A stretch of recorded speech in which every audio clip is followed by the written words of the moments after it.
Don't have a lot of time today. We should probably get going, right? Right? I'm thinking, yeah. I'm thinking, yeah.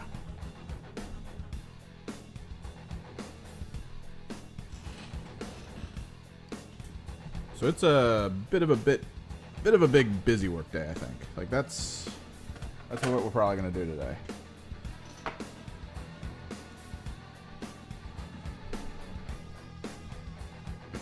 Probably gonna need some recording.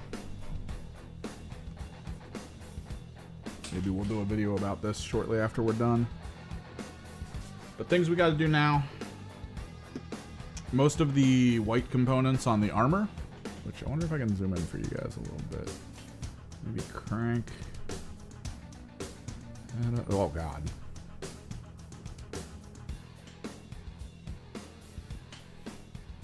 Like a lot of these white elements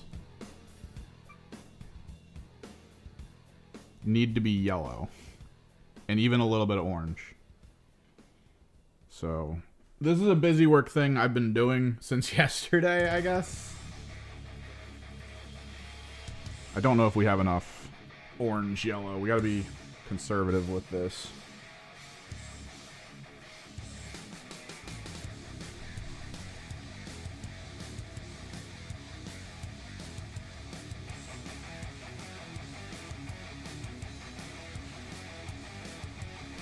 I did buy extra fluorescent yellow. So we should be fine with that. I even picked up some So-Flat fluorescent yellow just in case I needed to spruce some of it up with an actual layery style paint. Some glazing medium.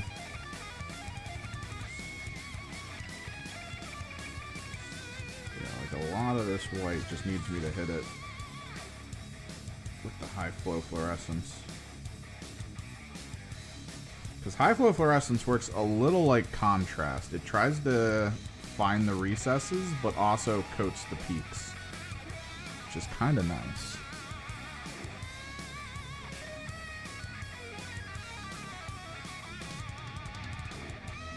And if we get all this done, tomorrow will probably be non-metallic day. If we get this done quickly, we can start non-metallic day tonight. That's going to be important.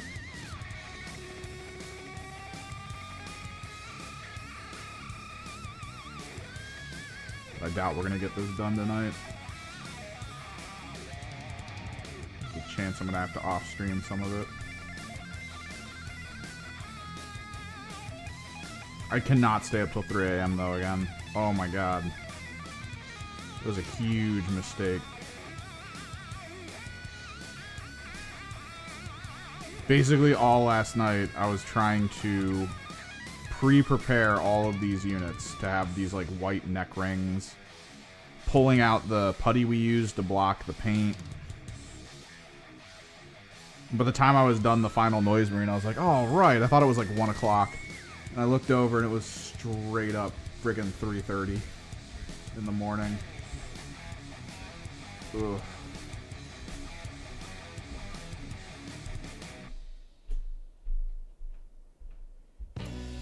While we're doing this, I might also want to get some correctives down.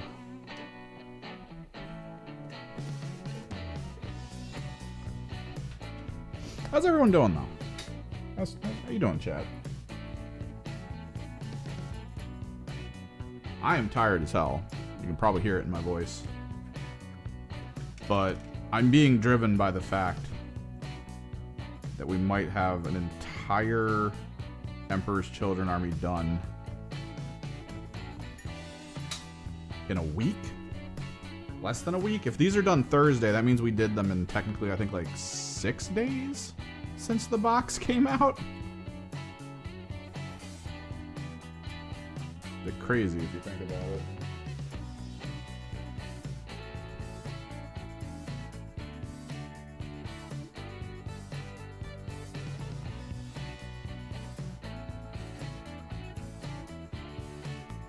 We're not giving the refractors power swords. I think their blades are just going to be gold. It's either that or we'll make them like crazy chrome, like white and blue. A really light blue, like maybe the frickin' light phthalo green that's kind of bluish.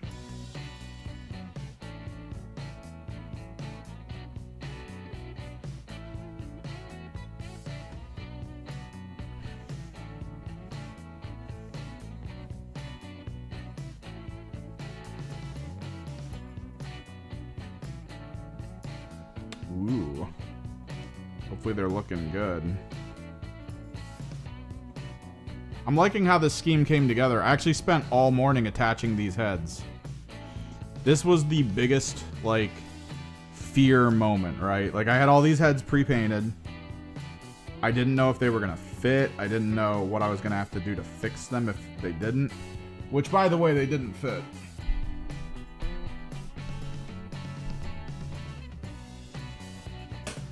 At least not as they were. I actually ended up having to trim all of the neck domes that they had on them off. And then using green stuff to fill in the gap. Because the neck dome, like, it made them giraffe-like. These were designed specifically for Sisters of Battle. These were Sisters of Battle replacement heads that I had them scale up to 32 mil. So they were kind of designed to sit like down into a hole, whereas the Space Marine collars are like a little taller than that. So I had to kind of shrink it down a bit. I also got to remember to hit the white components on the head. Make it look like it's glowing a bit.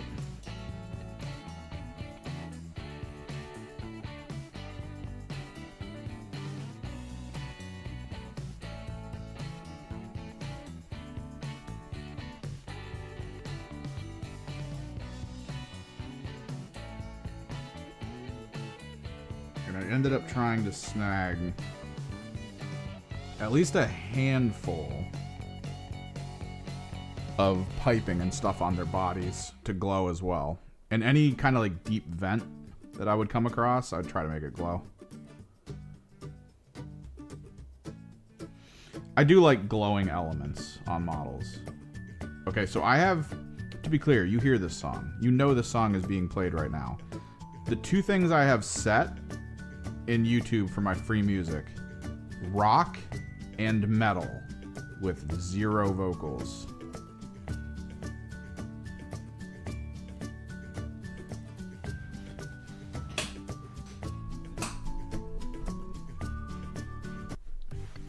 Jesus Christ.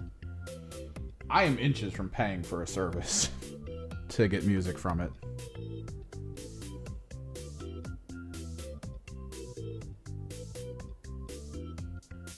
I do not have the money to do it. But I will put myself into poverty. Just you wait.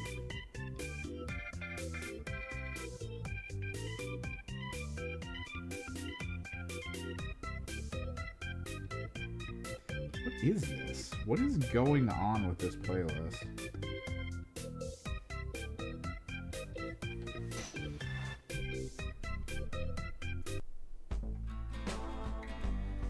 See, I'm okay with this one.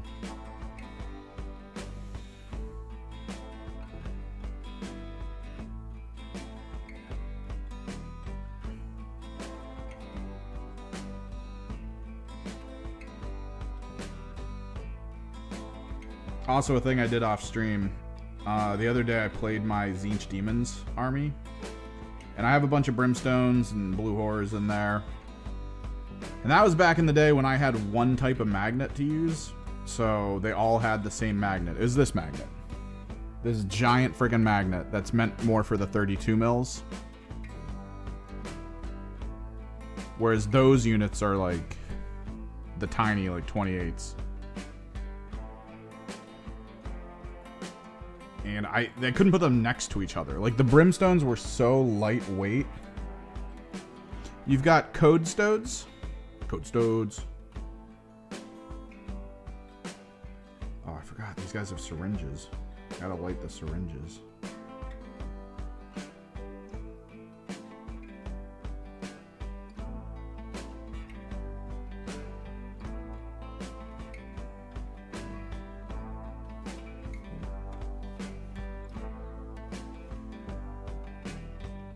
Must find and light syringes. The drugs, they call to me.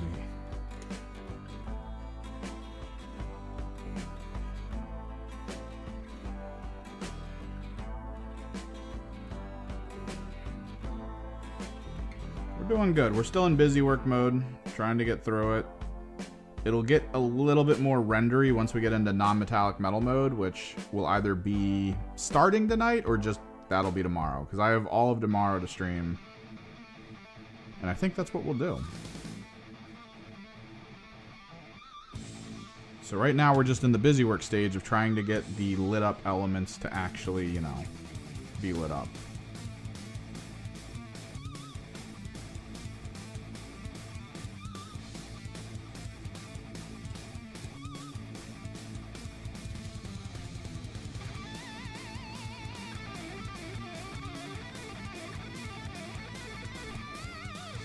The drug tubes.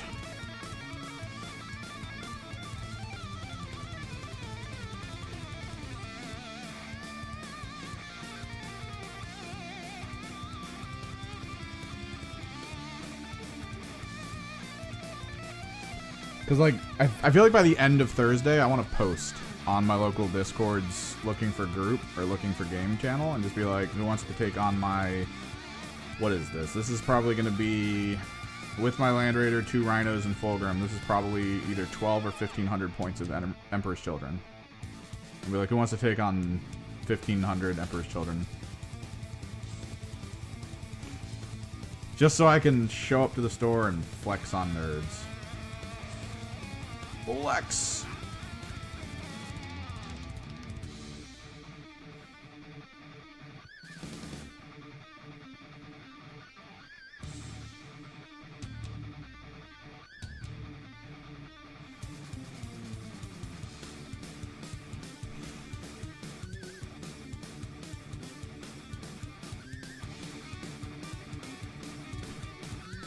But I gotta say, by the time I finished putting the heads in this morning, like, I did my refractor squad first, and I put them all next to each other and looked at them, and I was like, why does this look like it fits?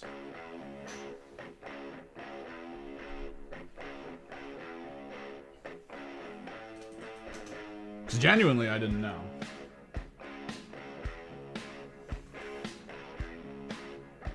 Like, seeing the heads separate, it didn't feel right. But then putting them into place, it was like, oh, okay, this makes sense, actually. This works. This is what it needs to be.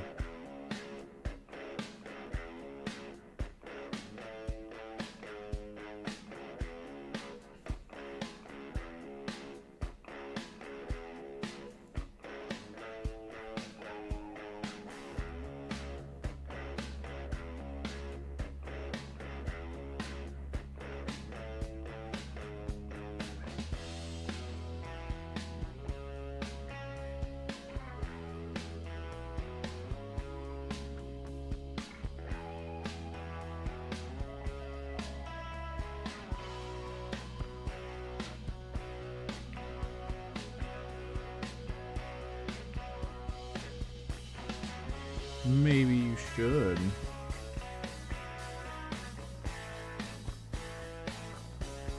What's stopping you?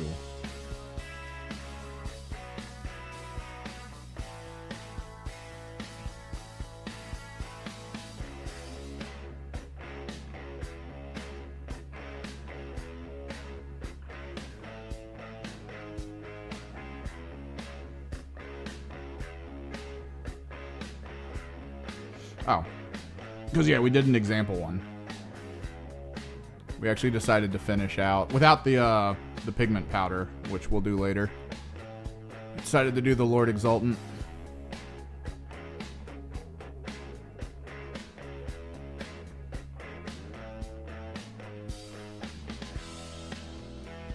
With its non-metallic metal gold frickin' giant ring behind it.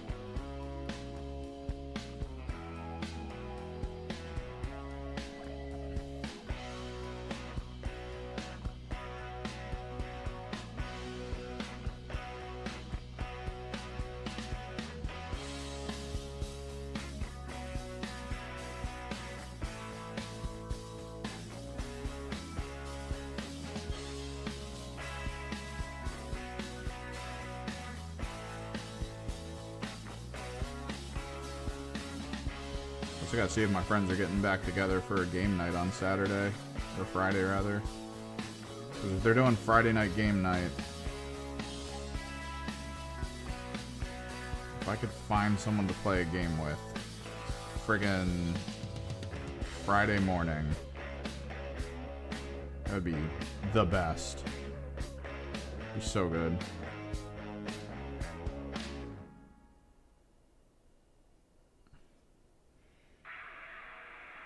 No, yeah.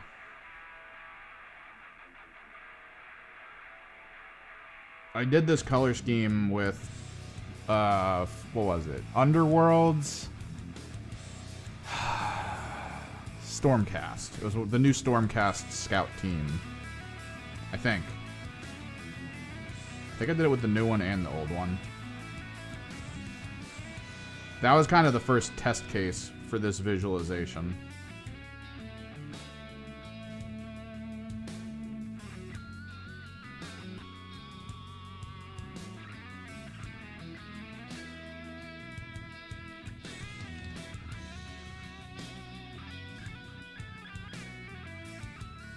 I think it really worked. Once I looked at it, I was like, yep, Emperor's Children coming out. This is our color scheme.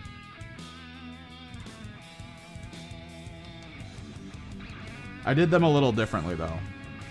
Instead of doing the purple as the finisher, I just did the cobalt, and then we physically painted all the non-metallic metal and any rendering I wanted within the cobalt area, as though it was kind of like lit up and showing.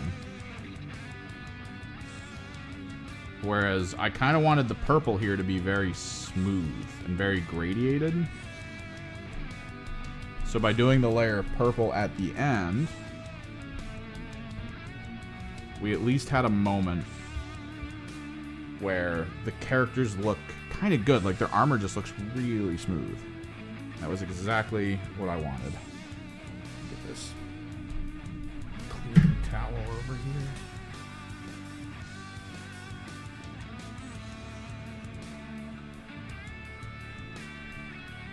Probably record again once I get to the Noise Marines. The Noise Marines were the worst offenders for me trying to like get to a good place with them.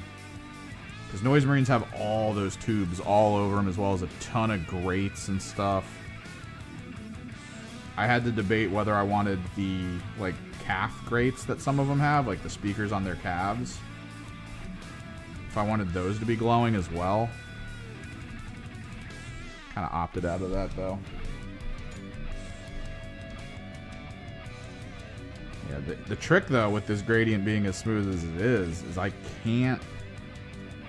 I have to focus so hard on not messing up while we're working. Like, when I hit the non-metallic metal, we're going to be using a very thin, very specific brush.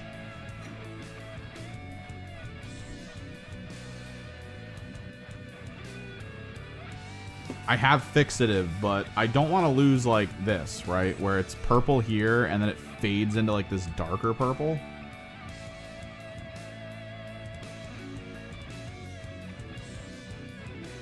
Because it technically fades into the cobalt.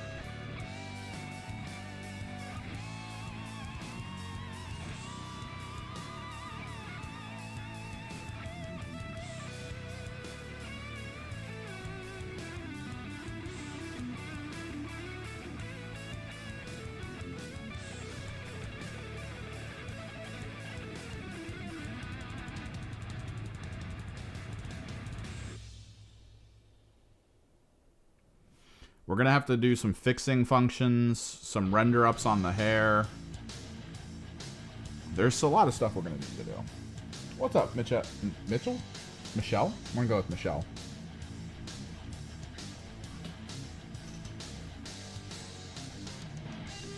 Until otherwise notified.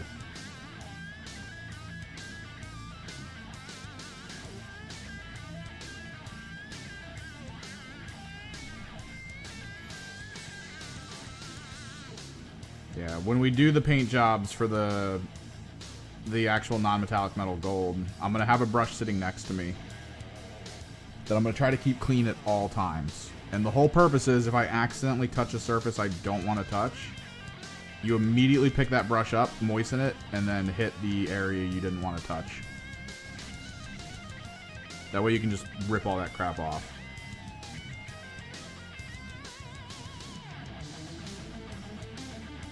It had to happen a few times when I was doing the white knockouts to prep for the yellow.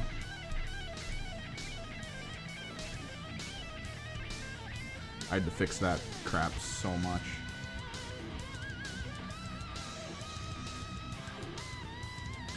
Thank you, they are fun.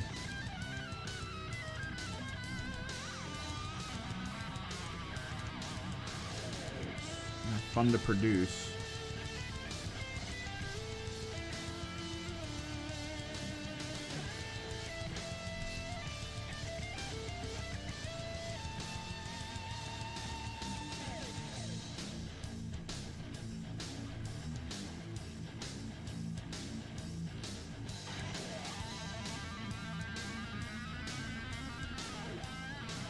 People just smacking the emote buttons.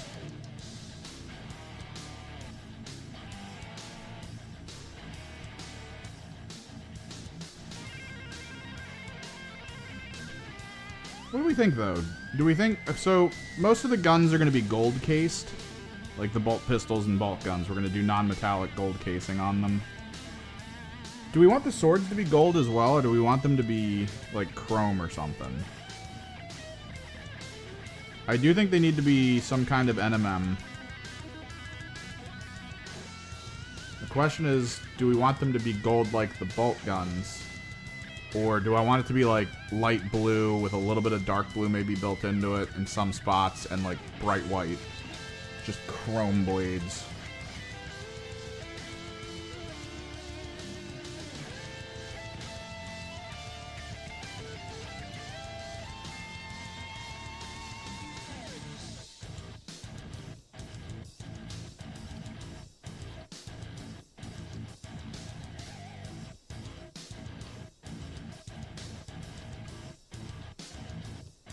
Because whatever we choose will probably end up in the flawless blade, like, section.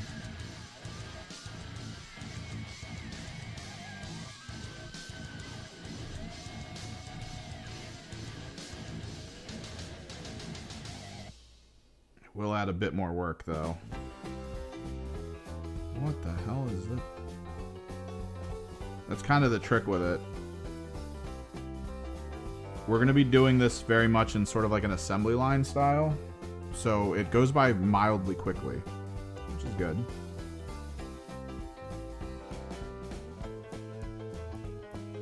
But adding in chrome to it means I have another stage to pass. I mean, granted, it's almost the same amount of time painting-wise. It's just whether or not I'm going to need to, like, have another moment where I grab more colors and go from there. We've got a light enough blue that I think we'd be fine.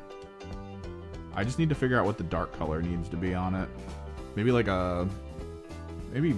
Do we think lilac? I have a dark purple, which would probably be a fine dark color. I might have a dark blue, though. If we have a dark blue, we'll just do dark blue, light blue, and white. Chrome it out that way.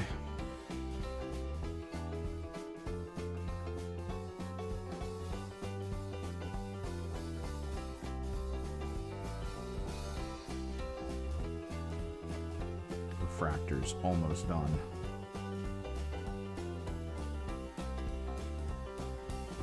So my one obsessionist that has the little drug vial on its back, that's the leader of the refractors, because the others I couldn't do that with. Although, I'm still debating, man. I'm genuinely debating if we lean into 2 full-size squads of Tormentors. We'll have that option when we get the Combat Patrol box.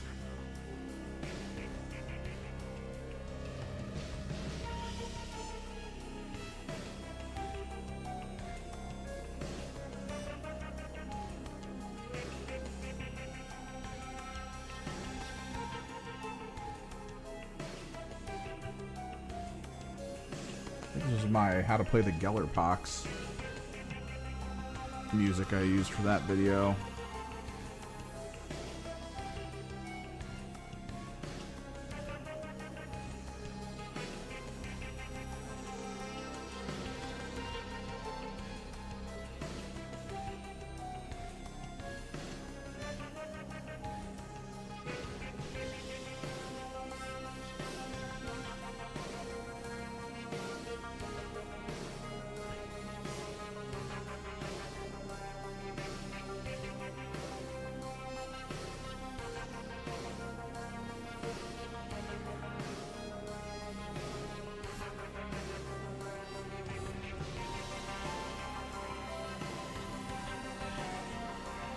The question is, does that leave me with too little tools on the table? But if I don't go 2 full-size squads, are they not durable enough to withstand ordnance?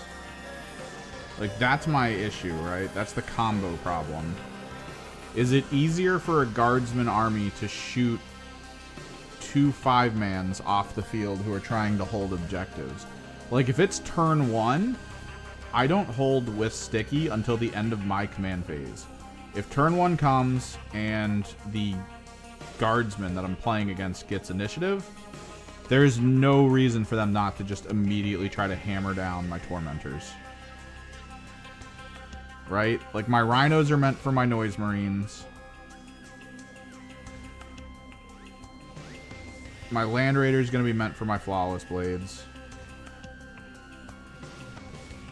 Potentially Lucius. I don't think I can fit anything else in there, right? It's 6, 7, maybe, actually. I wonder if we can put one of the squads of tormentors in the land raider with the flawless blades and just run them out there.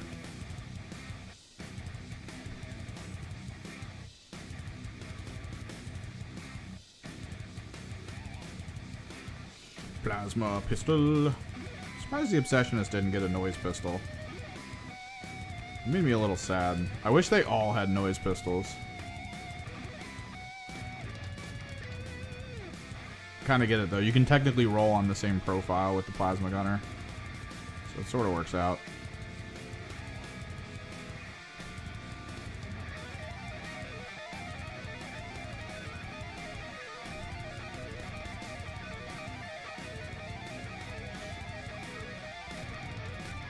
Got any projects you're working on, Michelle?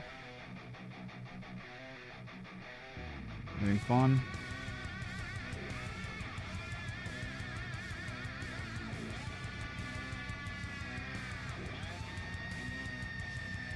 Try to give attention to everyone in chat.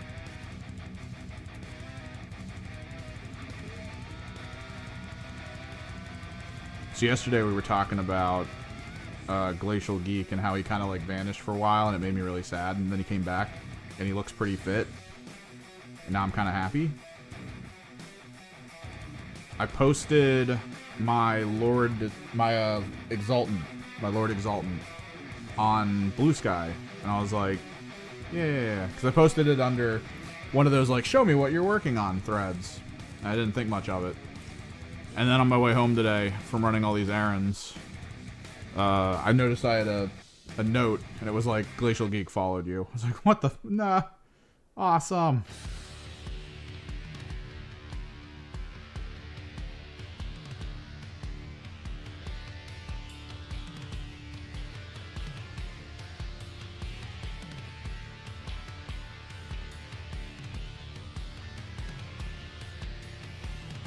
So that was pretty cool. Pretty poggers.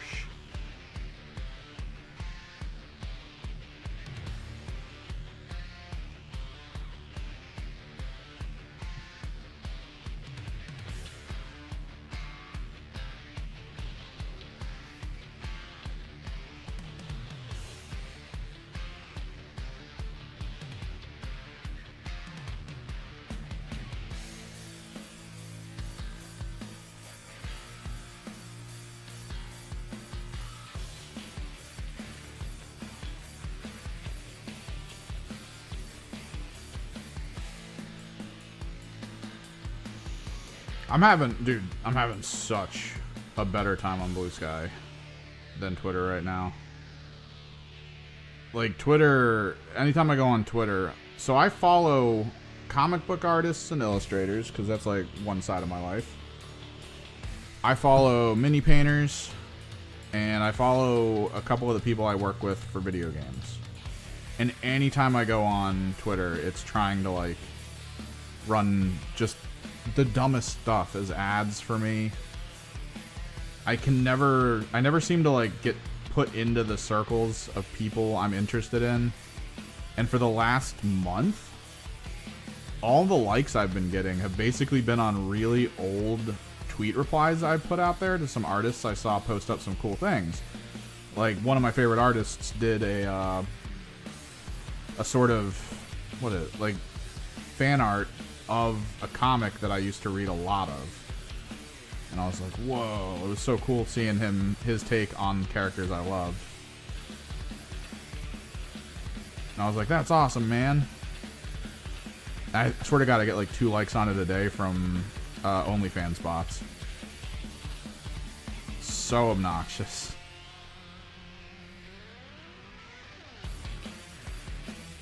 But like on Blue Sky, like anything I've been looking at and following is the same thing, and that's what I get in my feeds. Like, that's what I'm getting. The things I enjoy are what I see, and it's this new feeling that I haven't had in quite some time.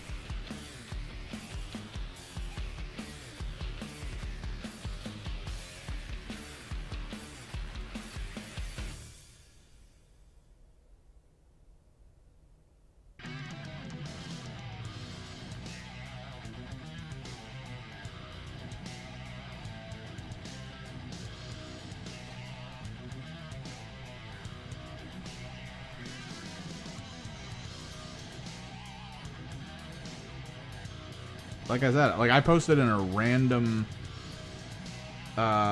thing about that, and he immediately, hang on, I got phone call.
No, yeah, that's what I'm saying. Alright, I'm gonna have to be right back. I gotta go check, see where someone's at.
That I did.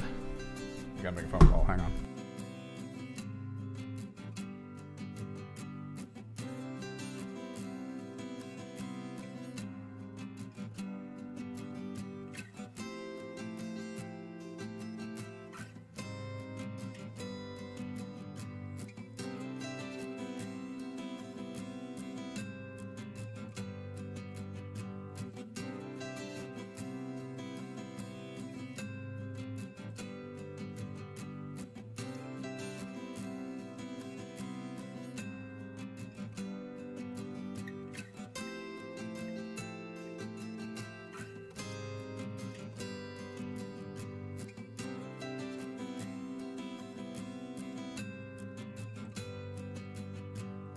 Okay, I figured it out. Hooray! Back to work. Less distractions, more paint. Ugh.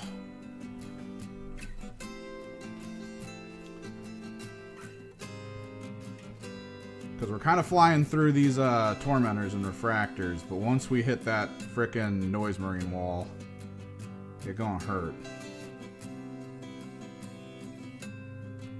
Frickin' noise marines.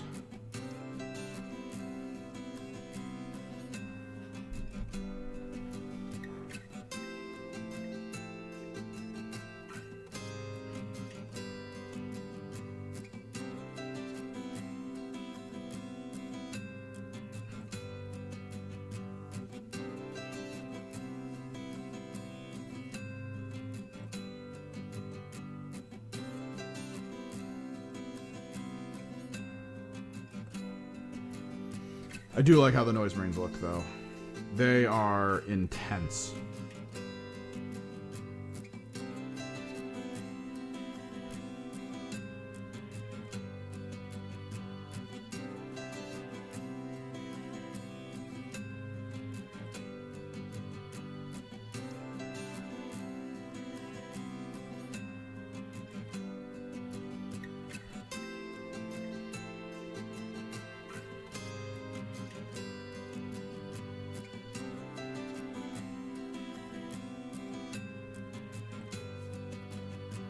I still don't understand. I've watched back a few episodes of the podcast I do on Saturdays.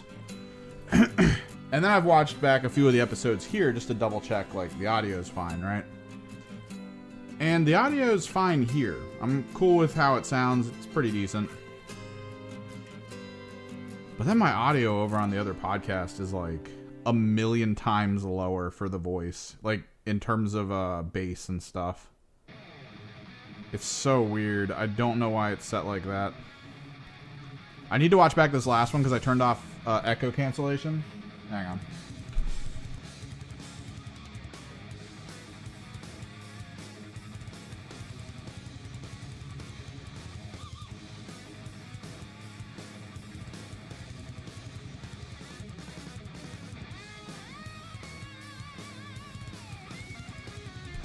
It never ends. I'll be right back again.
Jeez, I just want to work.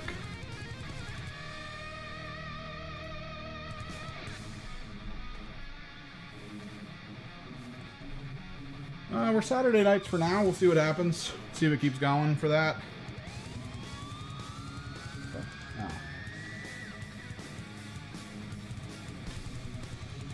The main reason we weren't Saturday nights, and this is one of the annoying things about doing it. All the people in chat, like, there's such a weird cultural thing going on right now. Where, if something happens, a group of people will be like, this happened for this reason. People who have no idea. People who aren't a part of it. People who are nowhere close to any of it. They'll just be like, oh, this happened because of this. Right? And that'll fill the comments. Oh, why is this person not here anymore? Oh, because of this. Oh, why do we think they talked about this? Oh, because of this. And it's never the reason. It's not even that they're haters, they're just dumb. They wrote like fiction, like fan fiction in their heads of what happened to like anything going on. Oh, he's switching away from Saturday because he doesn't want certain people on. It's like, no, he switched it from Saturday. He switched it off of Saturday because his kids wanted to do something that took up his Saturday nights. Literally it. That was it. He just had something suddenly take over his Saturday nights for a few months.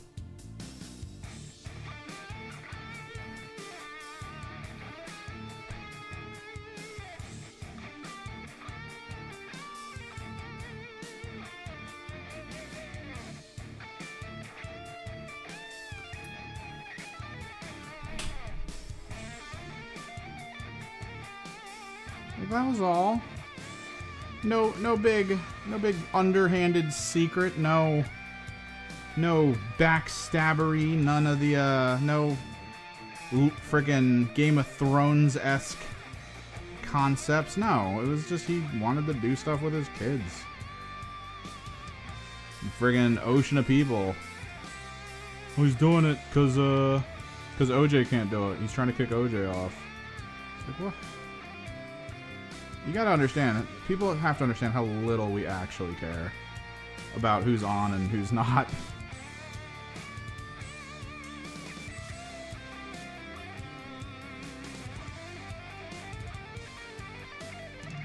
But like, that's so wild to me, because it's not just our show, it's so much.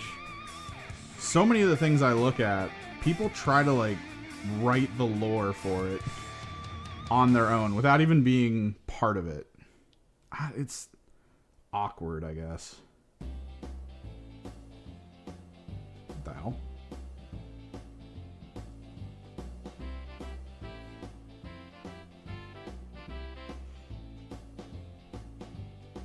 It's kind of like the exacerbated version of what the Star Wars franchise kept complaining about with their fans.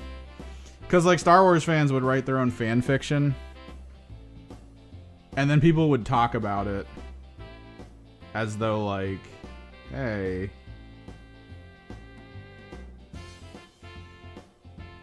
this fan fiction's really good. You guys should make it into a movie. And like, the amount of that was just kind of obnoxious to the people who were trying to write for Star Wars as like their own thing, or trying to stay within canon, or, you know, do what they're trying to do. To have people on the outside be like, you should do this. Because that's a twofold thing. On one hand, it's like, look, we got our own plans. Please stop. On the other, it's, okay, so here's the problem. Now what you've done is we can't do it unless we hire the person that wrote it. Because what's going to happen is, if that was part of the plan, it's going to look really bad when we do it, and you guys are like, you stole from this guy.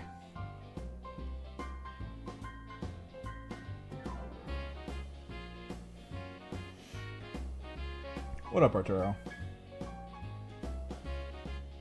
Oh, well, OJ's a hype man. So, like, the people he attracts are extremes. Like, he gets the extremes on both ends, too. Like Sean on Tinder. Now Grinder.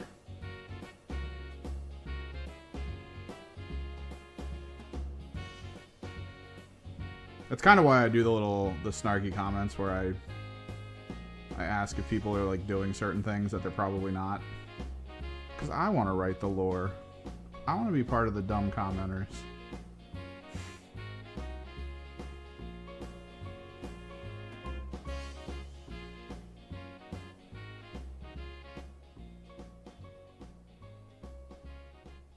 Can't let them have all the fun.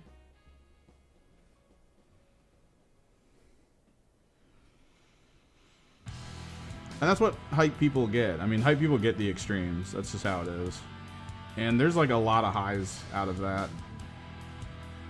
Like some of the best people I've seen do really well on this platform are just hype men. They just pull people in for just being loud and in your face. Kind of like internet shock jockeys.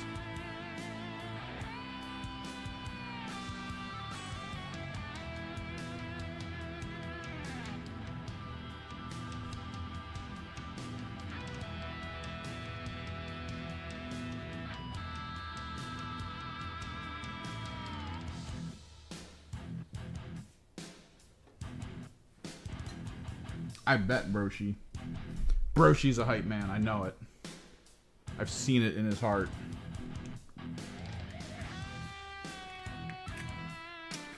He lives and breathes the hype.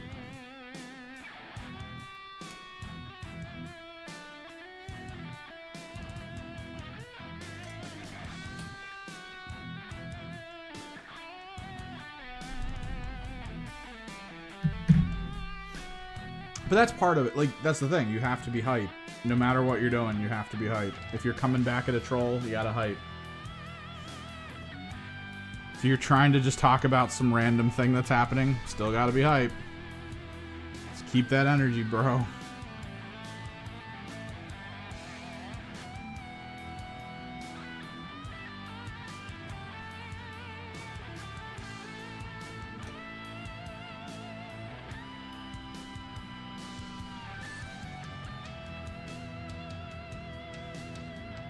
The moment the hype feels like it's dying down, I feel like that's when the numbers dip.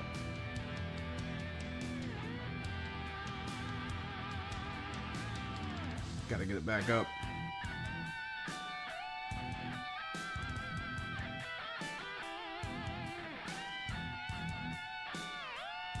It's gotta be a wild ride every time he does it, too.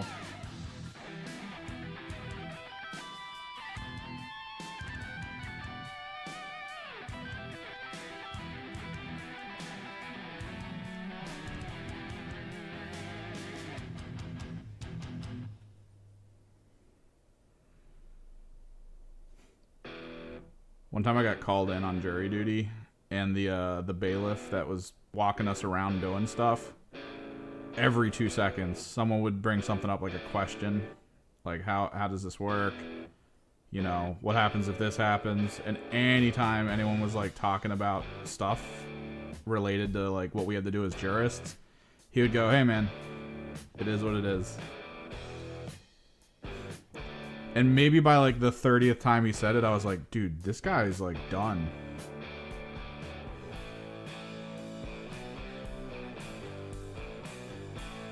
Like he must have hit all the low points in life, and now he's just like, you know what? It is what it is.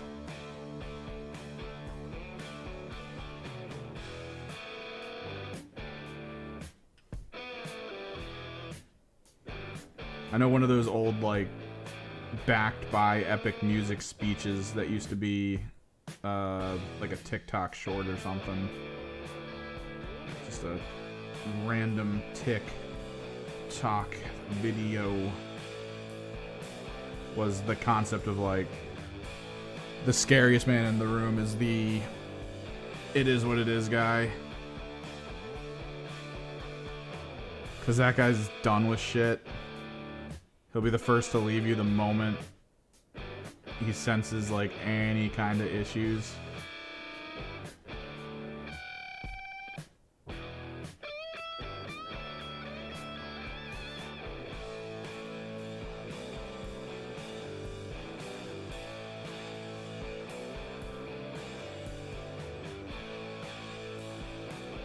there is power there.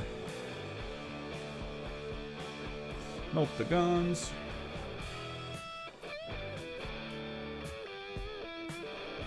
Let's get the Obsessionists done.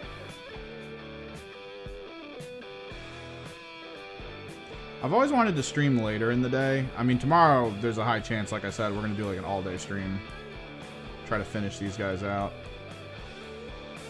Get them varnished on Friday.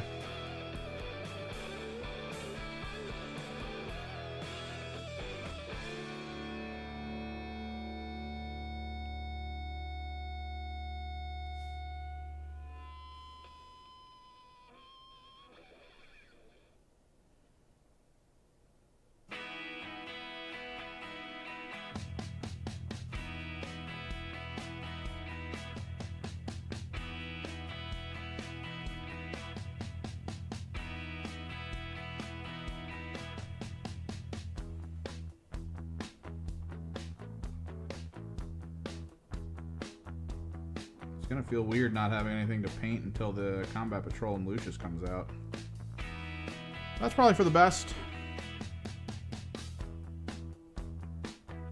I'm probably gonna avoid getting Demon Princes, despite sadly the Demon Princes for this army being considerably way better than most Demon Princes people have access to. Oh, thank you.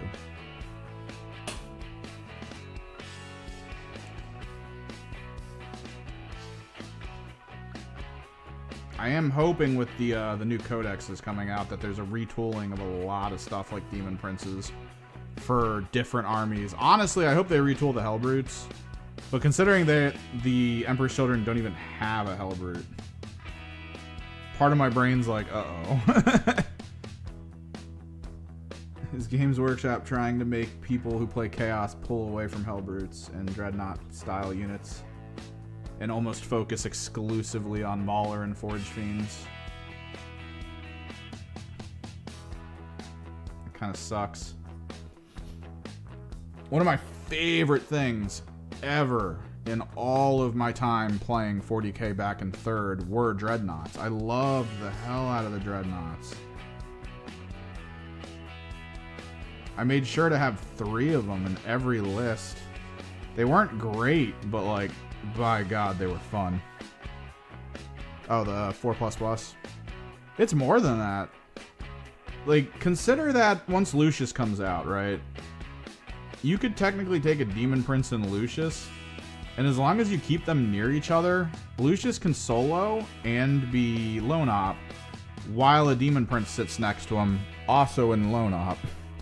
Because the Demon Prince just needs an infantry person nearby to gain lone op. So you can reflectively lone op between the two. And just kind of hang out and, you know, do lone op-y things together. Go to objectives, get missions complete. It's an expensive little brick, but I mean, if the rest of your army is distracting and doing stuff all over the place, you got these 2 characters that are like, haha! So the on-foot one is lone op if it's near infantry. But if it's, I think, within 6-inch range of an allied unit that's in combat with an enemy, +1 to the AP of their weapons. It is so good of a strat and skill. Like, it is genuinely just way too good. Because you keep it near an infantry squad, so it's always in lone op, keep it out of line of sight or whatever from other things. And then if it comes down to it and it becomes time of like, let's charge in, let's go, you don't even have to charge the Demon Prince in. You can. I think he just gives, I have to look it up. I have the book over there. I think he gives plus or -1 extra AP to melee to any Emperor's Children that's in melee, which means he technically always gives it to himself.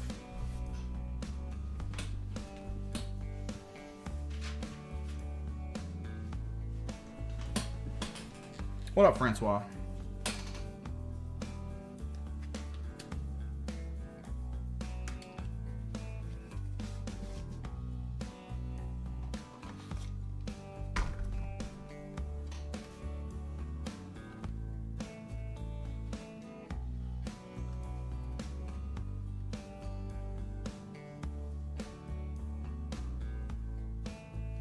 Yeah, Slaanesh unit. He even gives it to demons himself. Like, he gives it to anything Slaanesh for an extra AP 1 in melee. Within 6 inches of him. They have to have made a charge move. That was the stipulation. So, like, that's so good. You just keep him near infantry for lone op, and then you just charge in. Advance and charge.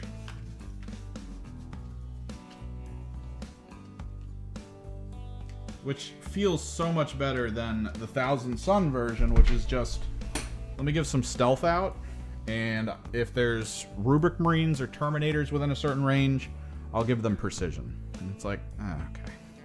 Only once per game on the precision, though. It's not a consistent.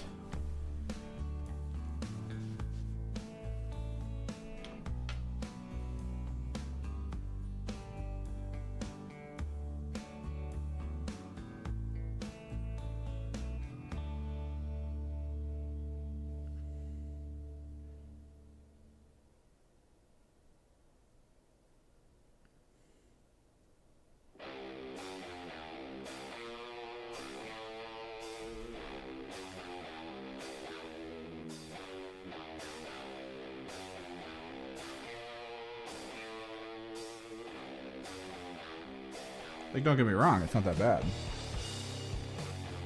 Yeah, he does the 4+ invuln. But yeah, the Emperor's Children one is really good for on foot, and then the winged is like the best version. Just doing mortals, super long range.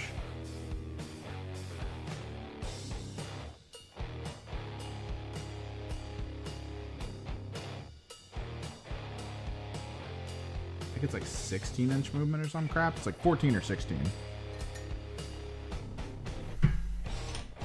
Pretty sure it's 14.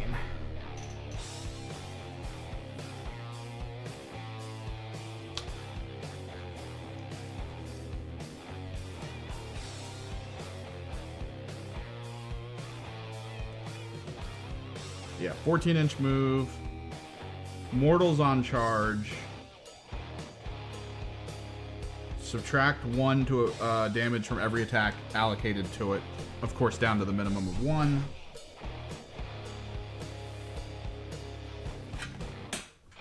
It's fast, it's tanky, it's damagey.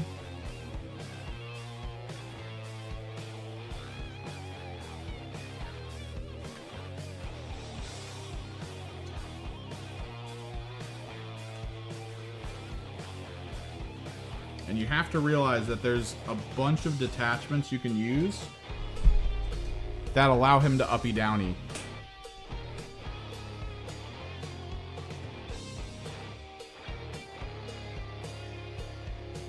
Like, it's very weird. The way I feel like most people are going to think of counterplaying Emperor's Children is to play near the middle. Because if you play near the middle of the map, a lot of the uppy downy elements of Mercurial or the transport builds don't work anymore if they have to go to middle to deal with you.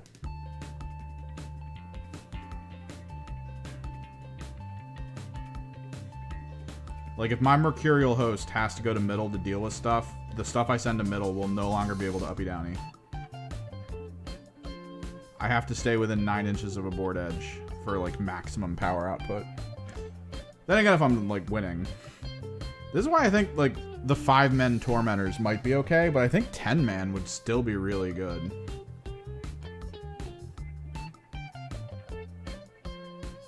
A lot of the things that need to occur in a game occur near a board edge.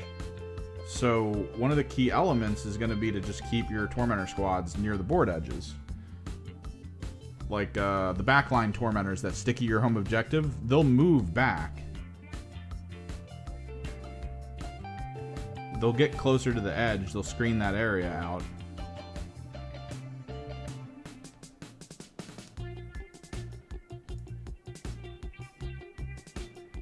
And then if I need to uppy downy him, I do.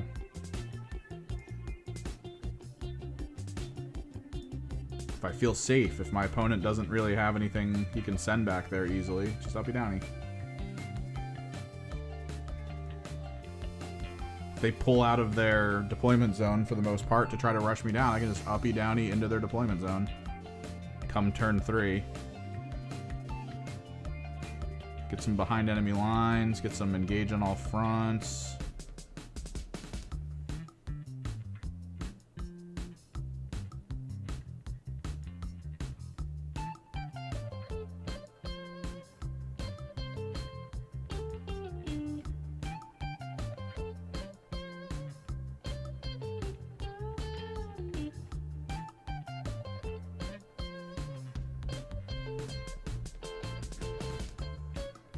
Could be good.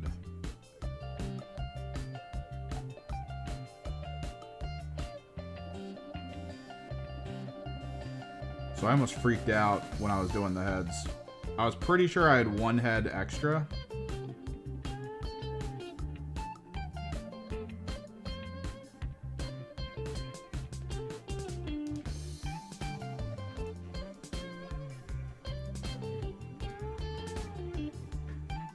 But when I was trying to line them up, like the heads that I had pre-painted and the bodies, I found out I had exactly the right amount of heads.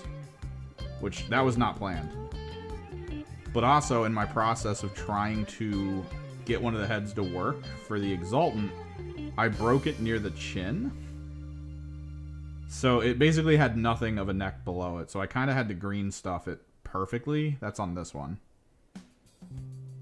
I had to green stuff all the components to like sort of fit and work. A little annoying, but it worked out. I'm pretty sure this is a song from Played Up, I want to say. I'm like 800% certain this is the Played Up song.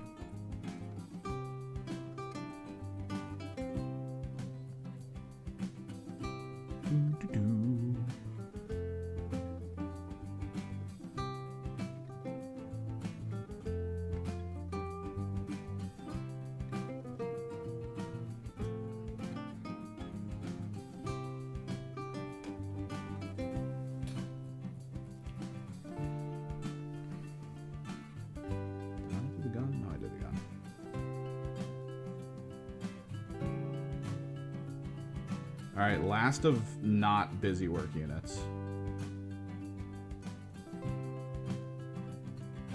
And then we are in the weeds.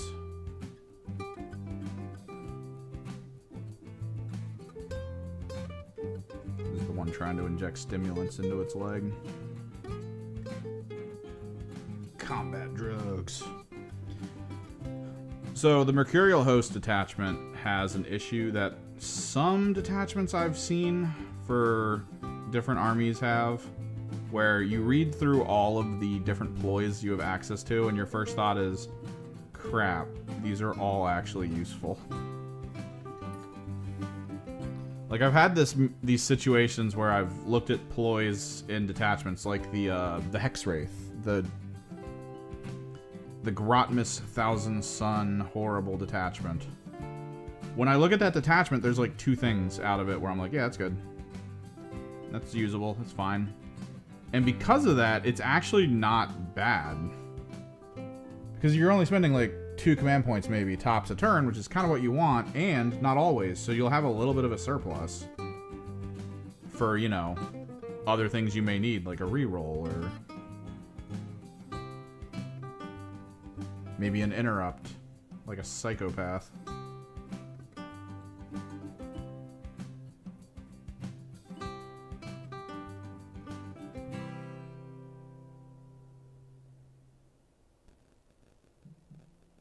Phone call.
My God, people just breaking my flow.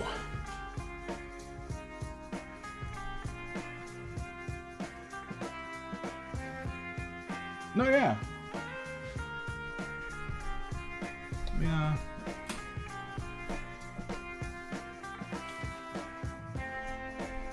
Grab my codex here, which I still can't put into the app because it's not out yet. Mercurial host.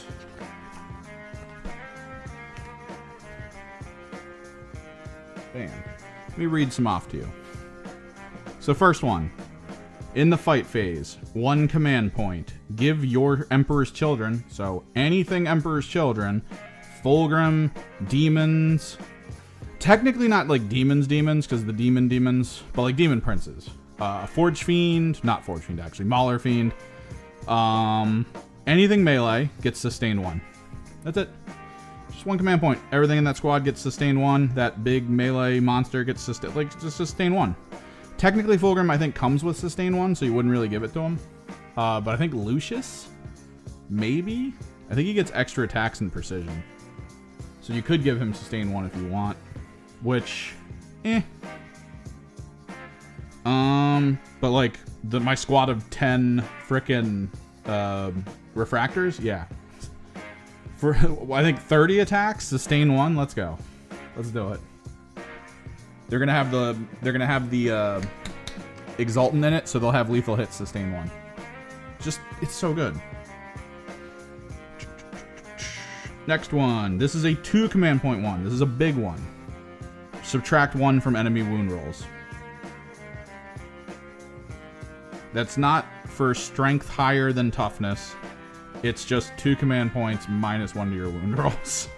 If they are a target in the fight phase, specifically. Movement phase. 1 command point. Do not roll for your advance. Just move an extra 6. This is infantry, so Fulgrim won't get this. But if I have the refractors on foot, if I need to get somewhere, it's just a command point. 6 extra inches. It's awesome. For 1 command point in opponent's movement phase, if they end a move within 9 inches of me, anything but vehicles and beasts, including, I guess, Fulgrim at that point, if you end a move within 9, reactive move of 6. Not a d6, 6. So just a 6-inch reactive. Extra good with Lucius trying to do solo op stuff, just running around the field. You get within 9 of him and he just moves 6 around a corner and you can't deal with him anymore.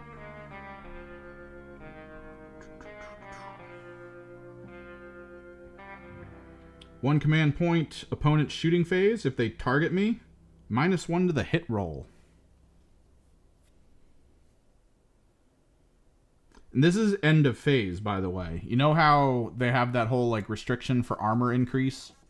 Where they're like, yeah, you get +1 to your armor save, but it's only for this 1 shooting action. This is -1 to hit for that unit for the rest of the phase. Emperor's Children, so again, Fulgrim. You'd be -1 to hit into Fulgrim if you're trying to bring him down for the rest of the phase. If that's your play, if your play is to bring everything down on Fulgrim, I could just be like, -1.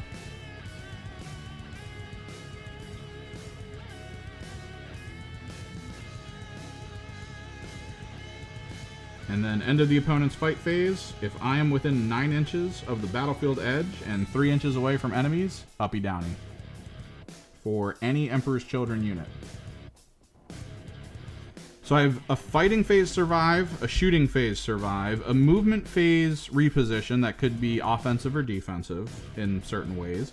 That's not even the good one either. There's I think in Chosen, the other one I wanted to do, because technically Mercurial Host and Chosen are kind of interchangeable. They're very close to exactly what you would want. Oh, and I get an equipment on my Lord Exultant that's going to allow me to redeploy 2 units at the beginning of the game. But I think Chosen... Yeah. Chosen get the Surge move. Chosen get to move into combat after taking a hit. So, like... And this is for characters, is the crazy part. I could have Fulgrim next to a squad. The moment someone shoots him, he just surges into the closest thing near him.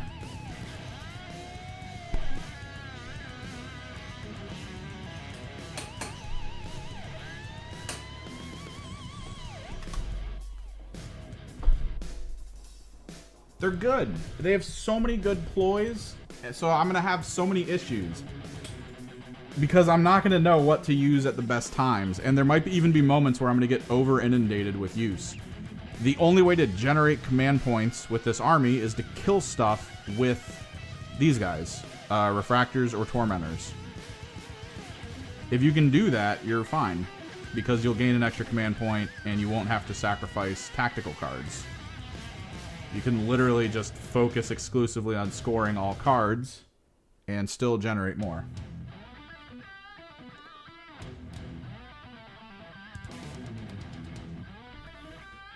Alright, so that's the last of the basic soldiers. At least for the yellowing. Depending on how much time we have tonight, we'll get to the orange, which is very important. Let me get some B-roll of doing a noise running.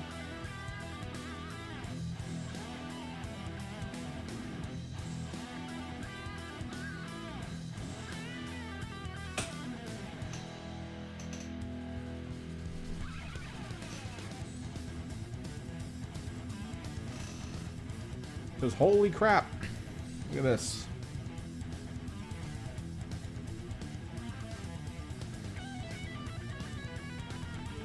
So most of the gun is going to be like white, part of the head specifically.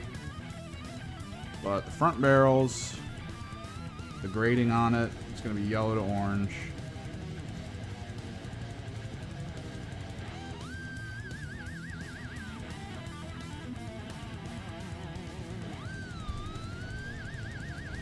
They're also covered in usually 2 of these plasma tank things. Those are also going to be yellow.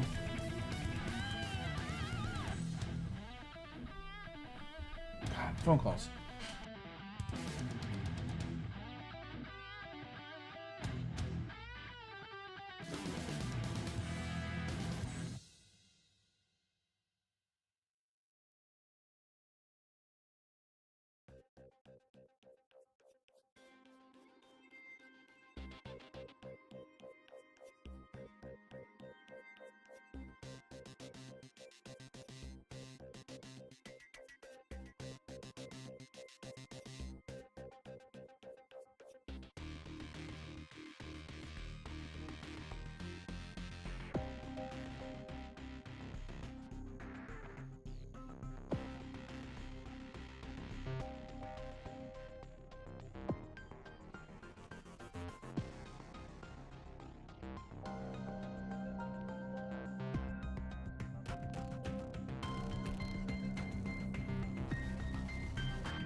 I love getting called and being like, you're gonna wake up at 5 a.m. on Saturday. And I'm like, oh. Drive your sister to the airport. No.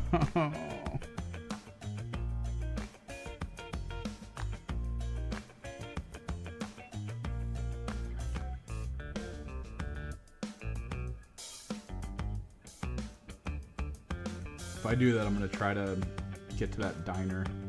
Kind of screwed up the last time I did it. There's this weird diner that pushed some advertising recently. We don't really have a lot of those like badass diners anymore near here, like the 24 hours and stuff. But this diner's like, yo, we are 24 hour. Whoa. Wonder how long you're gonna be in business before you're suddenly out of business like all the others. But their menu, God, there's something about it. Their menu is like classic diner where you look at it and you're like, there's no way. There's no way you thought this was a good idea. You've got like 100 options and there's not a lot of ingredient crossover. So how do you plan on staying open if maybe you don't get enough foot traffic? All like this fish and squid stuff you're getting maybe goes bad. You're gonna have to throw it out. Like, you just have so much on this list that's like you need to sell it within a week, maybe less.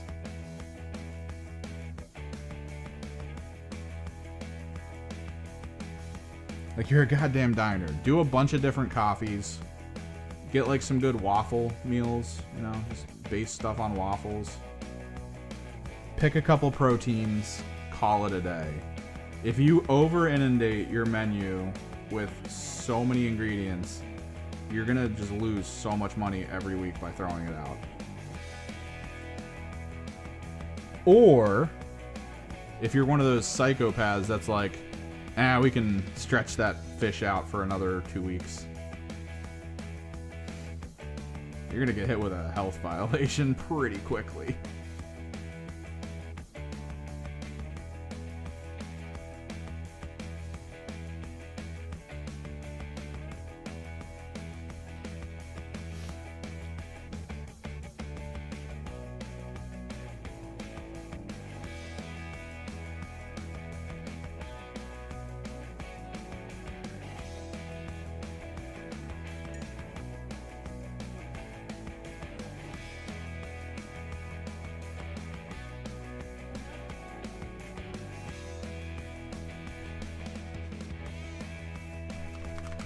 So I kind of want to go there and get a BLT.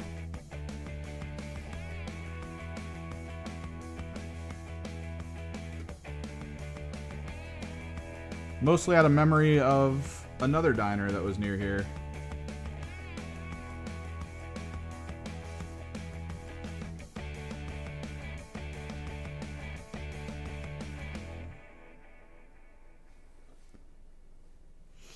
There's this diner near here that, for like, God, a couple months, my friends would come over and they'd be like, 2 in the morning, right? They'd go, hey, let's go to the diner. Because that's when you do it. You go when the freaks come out.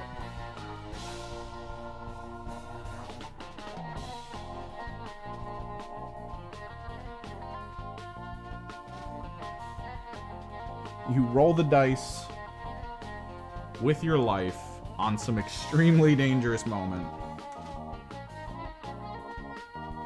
where you are in the middle of nowhere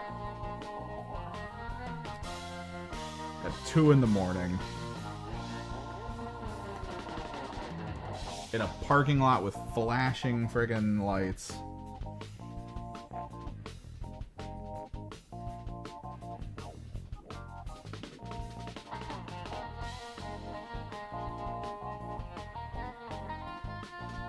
And anytime I would go there, I would always order either like a grilled cheese or a BLT, just something basic. And they'd always bring me chicken parm instead. Or like a lasagna. I don't know what that was.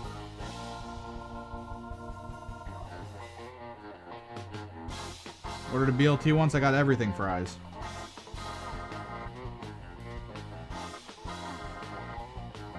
Yo.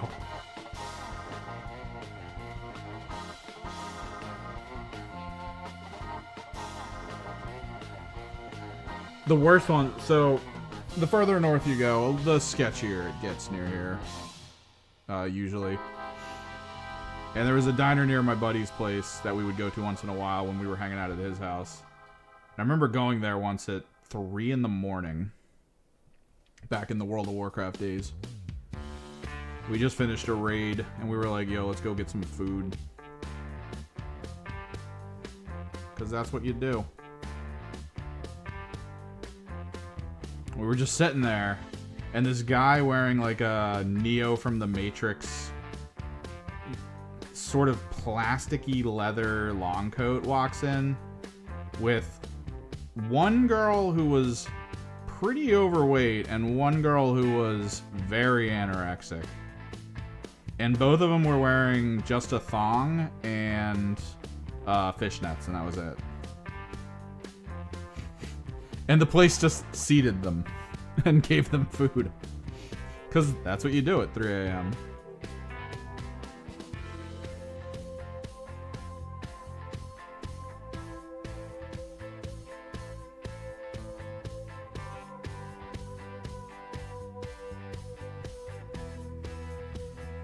It was like a full body sock fishnet. So weird.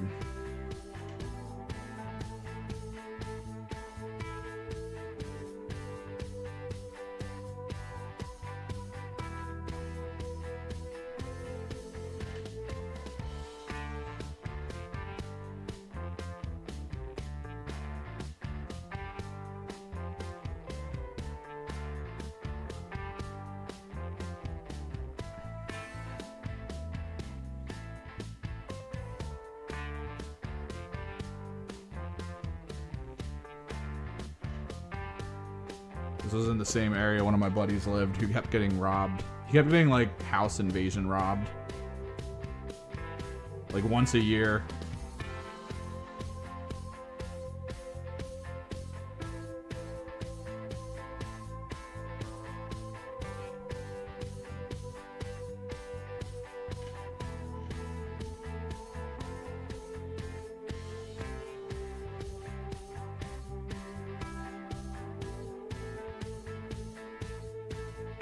It was so bad that one year, the guy who was robbing him on the way out walked over and was like, "You're really good at being robbed," and then walked away. So bad. So shitty.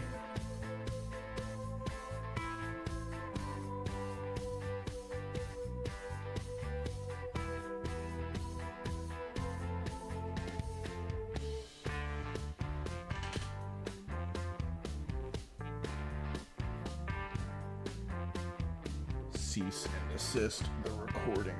Oh, it sucked for him though. God. This is the worst. That area was just terrible.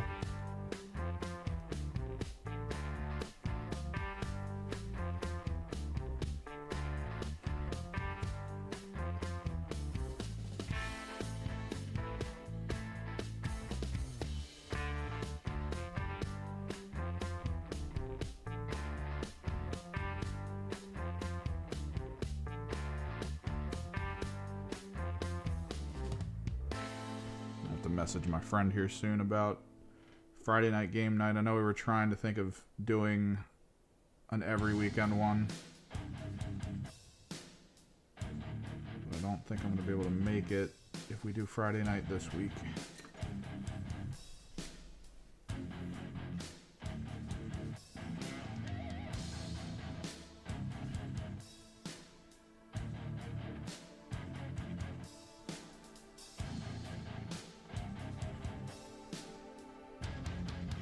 Dun dun dun dun.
big thing with this army. Rhinos stuffed with Noise Marines. Looking forward to unleashing that friggin' box on someone. This is where target acquisition is going to be very important. Finding the right target with that kind of a combo, really good. That's why I think you need at least 2. Because if you can cover both halves of the board with that Rhino, I feel like you're in a situation where no matter what your opponent does, you're going to find a target you want to kill with your Noise Marines.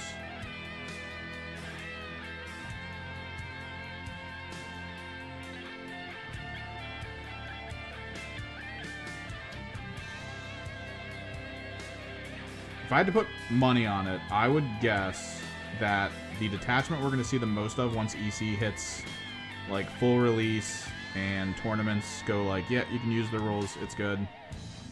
I think it's going to be the transport. Emperor's Children. That's the one I think we're going to see the most of.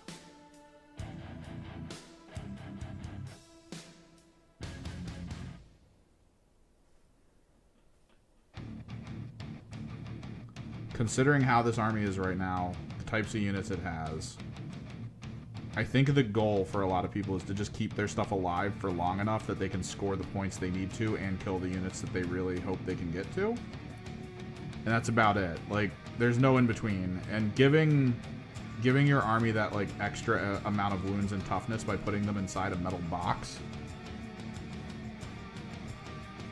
in order to prevent enemies from just getting to the meat and potatoes inside, I think that's really good.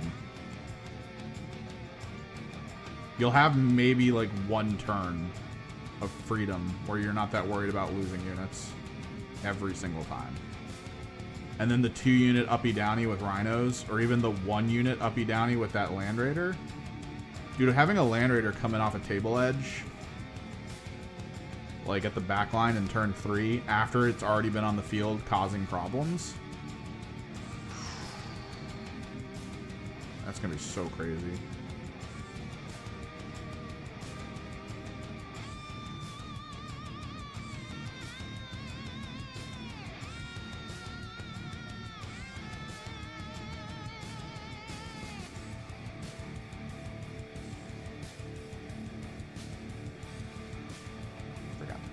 On the gun. No, yeah, the transport one's gonna be big. Like, I'm gonna use Fulgrim despite everyone pointing out that Fulgrim's one of probably the worst purchases and points you can get in this army. I'm just gonna use him because I have him and he's awesome. I don't care.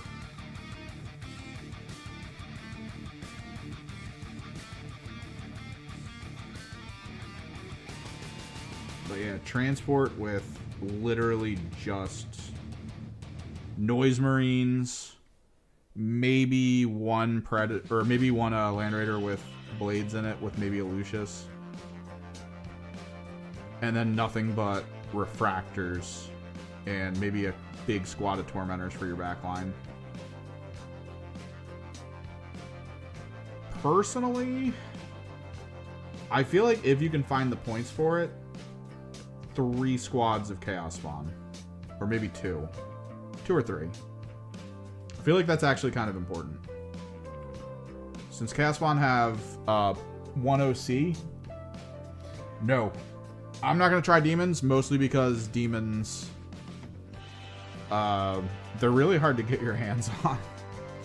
I think my one friend has a bunch, but he doesn't plan on playing Emperor's Children. But like right now in stores, I could get Mortals if I wanted to. My hope was that the Mortals for the Slaanesh AOS stuff had a Mortal that looked really good as a Chaos Spawn. And the closest I could find were Slangors. But Slangors are on 40s, and I think Chaos Spawn are on 50s. So Slangor are just too small.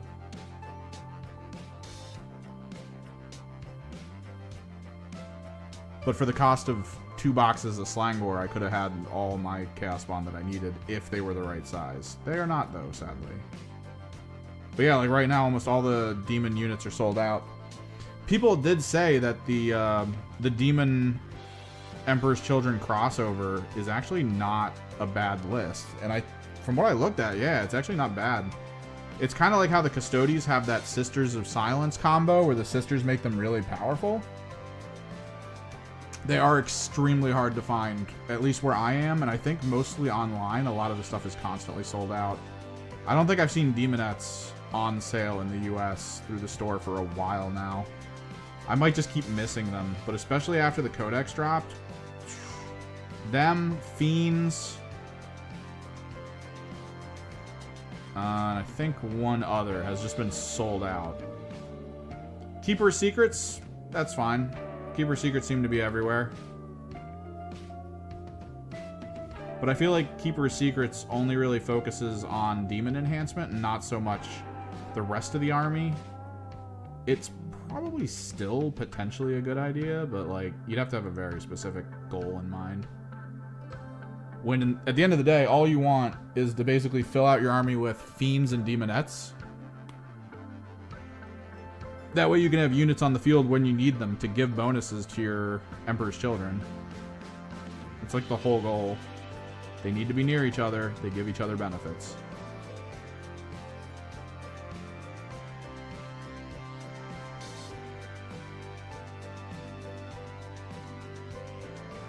Fiends, I believe, are beasts, so they can go through walls. You can set them up pretty easily. They have good movement.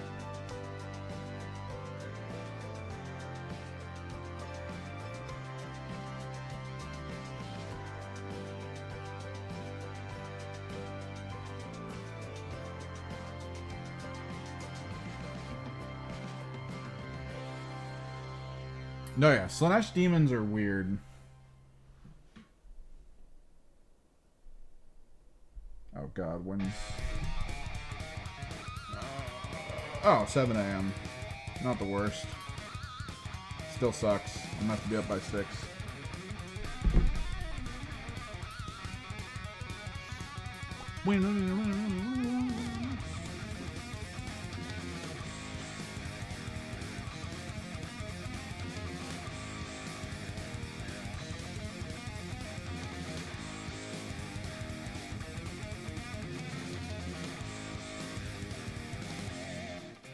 Awesome. Glad I bought this so flat yellow.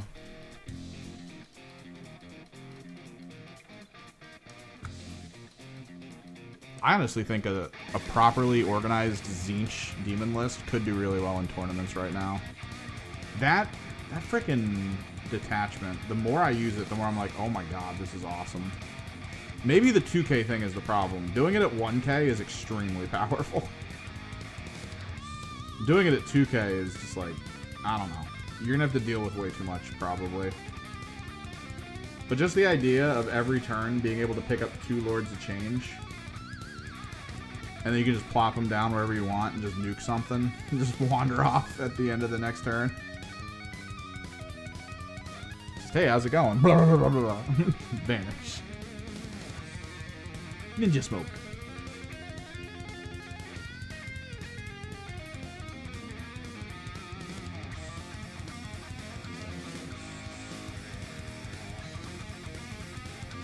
They definitely don't have good enough like baseline units. I need to reread how the blues work. Because the way we determine... Oh. This must have been hiding somewhere. I thought we were done these. I really need to reread it though. Because to my understanding in 40K, with blue horrors, if you kill the entirety of the squad, they don't get to split. I think, but I need to double check the wording. Not just of their ability, but also of the sequence of applying damage. This is something that I'm very intrigued by.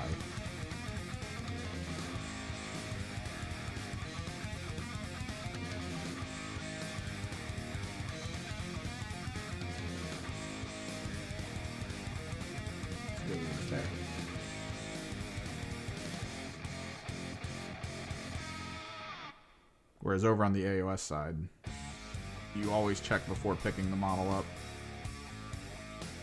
So someone could wipe the whole squad and then it can just become brimstones.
Probably could have put the yellow-orange in one of these other little bubble trays. And did a little wet-on-wet blending with it. If I do it now, it's going to look weird. Because, like, it'll look good on whatever I'm doing it on, and then when I go back to the other ones, it's going to look off. I think the glazing approach that we're going to do, where we just apply glazing medium into it to try to water it down a bit, will be better.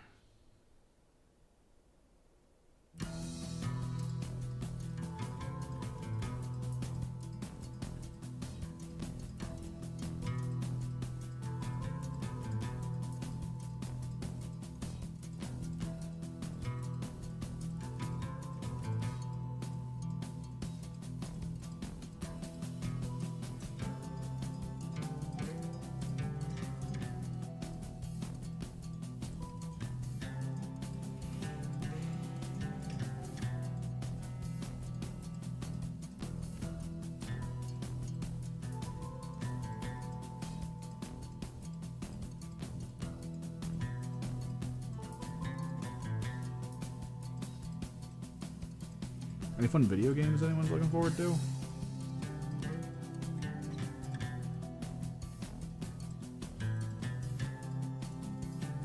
We've talked about it before, but hopes for Space Marine 3? What factions we thinking? Are they going to break the mold of Horde Team into Chaos Incursion? I always thought they could do Chaos Incursion as the opener. Hit us with word bearers, maybe some cultists summoning demons. That could all be Horde.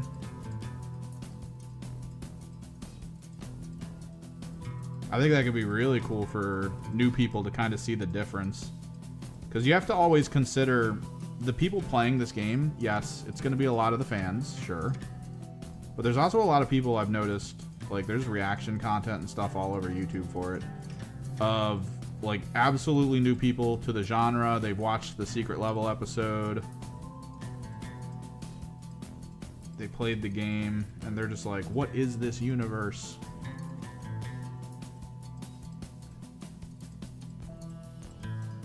And part of me feels like maybe they only really view Chaos as like Thousand Suns, which, I mean, that's wrong.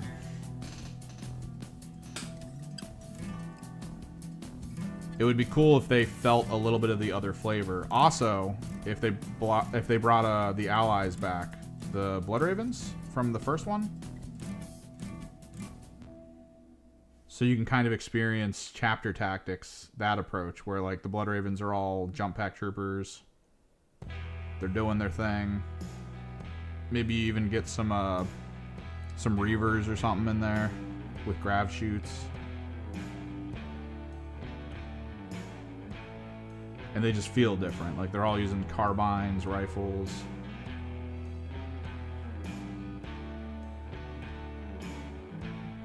Yeah, and then that's the elite.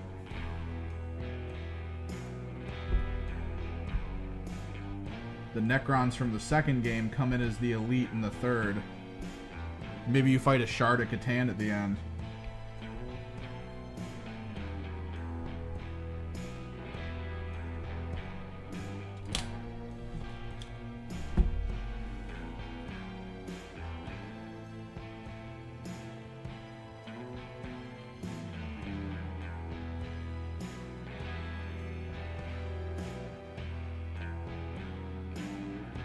Do you imagine like a Tesseract style level where you're trapped in a construct? Just reliving the same thing over and over and over again. But then Titus does like Titus-y things and gets out of it.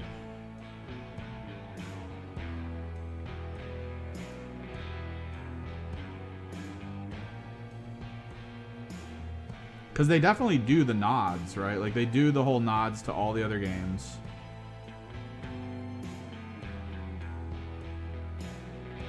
It's the part where they were like, we're going to use jump packs to, you know, get into where we want to be. And one of the teammates was like, the Codex Astartes doesn't support this, but I am looking forward to it. Which was the nod to the original game, where the guy that was playing the chaplain in the second one said that, except he didn't say the follow-up part. He was more like, you're a dick for making us do things. Everyone hated that character. With good reason, too.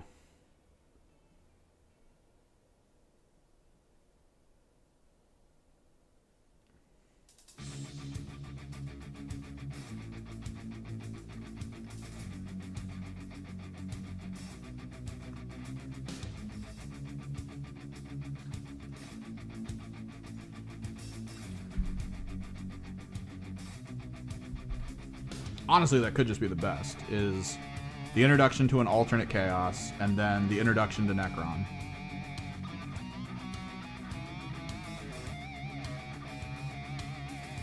Like, consider the Necron Scarab level, where you're just getting swarmed down by scarabs. Could fit in a horror level where you're just in a hive city. And you're looking around at all the people, and something's weird. And then, whoa, flayed ones everywhere. They try not to do too many name characters, although Calgar being in number 2 is pretty good. It does make me wonder if they would hit us with, like, random name characters from other armies as well.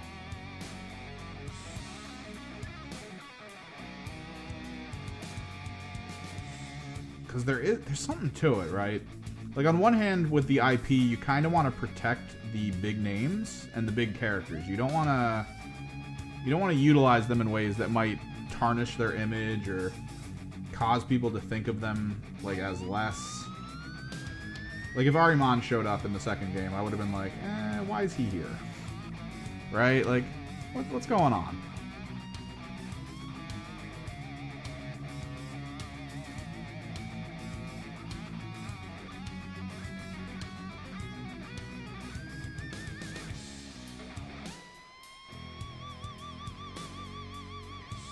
Calgar, I get. That's the other thing. With Emperor's Children dropping, that would be cool. But at the same time, all the other Pantheons are getting their codexes before the release of this game, definitely. So, like, it almost doesn't matter. I think if you do Emperor's Children, you're basically going, hey, let's make this game rated M for mature. Possibly even adults only.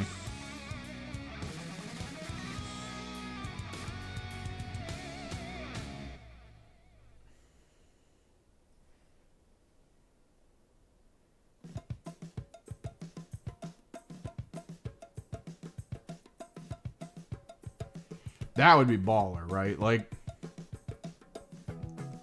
freaking Karn on the battlefield, and you're constantly, like, seeing or hearing about what he's doing, and then you have one interaction with him, And it's just this epic battle where no one wins. Like, just at the end of it, maybe like some explosions go off and a bridge collapses.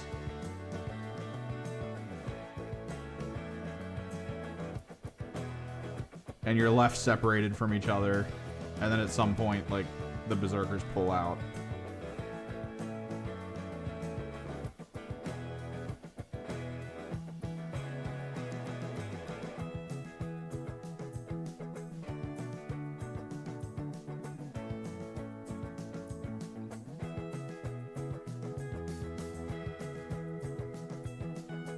For one reason or another. Like, you wouldn't expect berserkers to pull out ever. Like, once the world leaders are there, they're there till they die. That kind of feeling.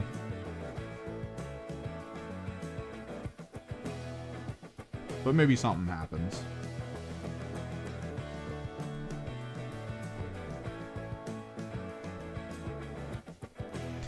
They really do need to expand. I get that they kept it with Imperial Guard. That is probably the more common things you'll run into. And that allowed the players to kind of connect a little more. Because you're seeing, like, regular humans. Seeing a Sister of Battle is like... I don't know. It doesn't feel as on level as if you saw just an Imperial Guard soldier.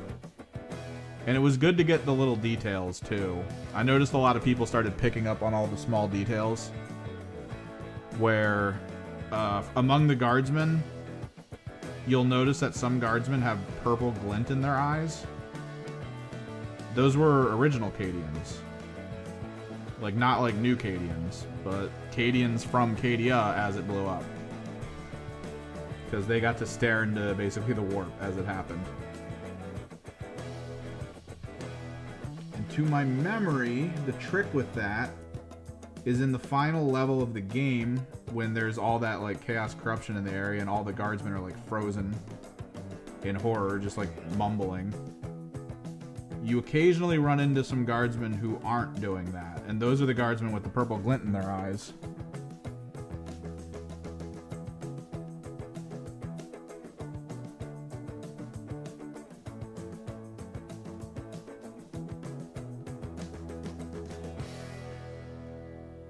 So that's kind of cool.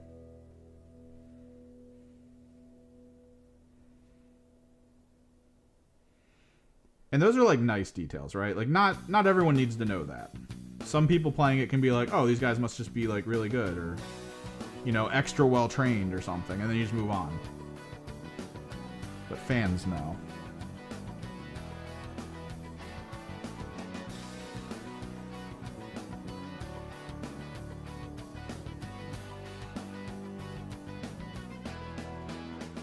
Potentially, but who knows how long those guys have been around. Or what brought them to that point.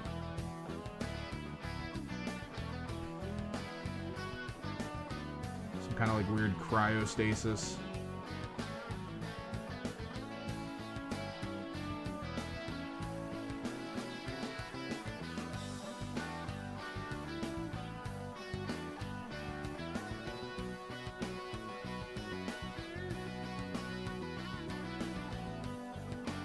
I do feel like they're aiming to use it more, right? Like the last teaser we got was that they're in the asteroids of Cadia. So something's happening in that destroyed area. Like they're trying to bring something back or turn something back on, or they found like an old tech.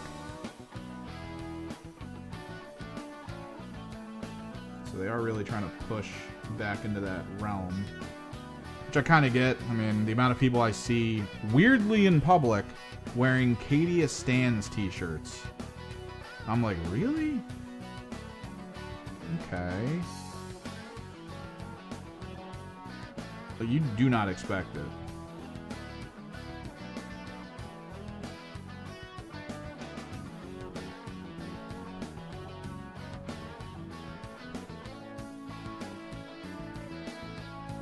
To watch a nerd out himself.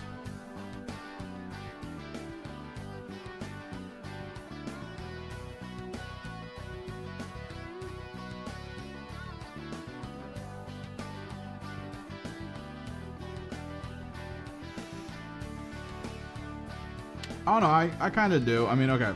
So guards serve a couple purposes in the 40k universe. One, they serve the purpose of getting military fans in. Like, there's people who are wired for the joy of military, right? They're the kind of people who, if you showed them a picture of a tank, they would tell you exactly the serial number of it, the version it is, probably where the photo was taken, what year it was probably taken, when that tank was most used, and the stats. Like, and it's just a human thing. I'm not like, oh, screw those people. It's a human thing. I know people who do very similar things with baseball, so it's just one of those things where your brain kind of ties itself to something and you want to know more about it, to the point where it's like, that's your personality. You're the military guy who really likes the military. And for them, in the 40k universe, the guard are that entranceway.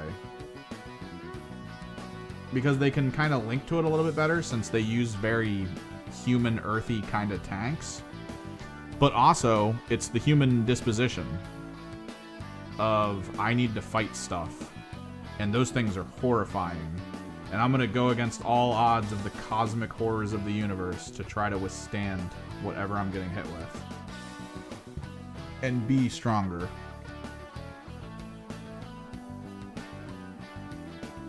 So they have that sense, like the underdog concept. Because they really are the underdog, technically. They've got cool weapons and things.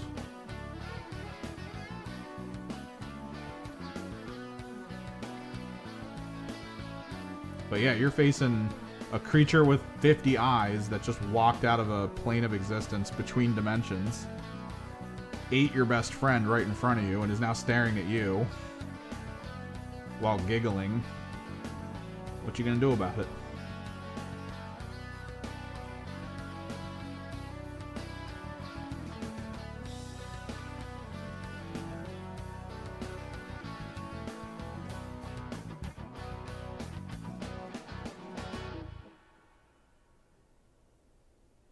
But yeah, they really love that shit. Like, they absolutely love that stuff. One of the people that goes there only ever goes for, like, events that involve a lot of tanks, because he has, I think he has, like, a full regiment at this point. Like, he has more tanks than you're allowed to field in a regular game. He just keeps painting them all. It's just this big ocean of weaponry. And he tends not to play games.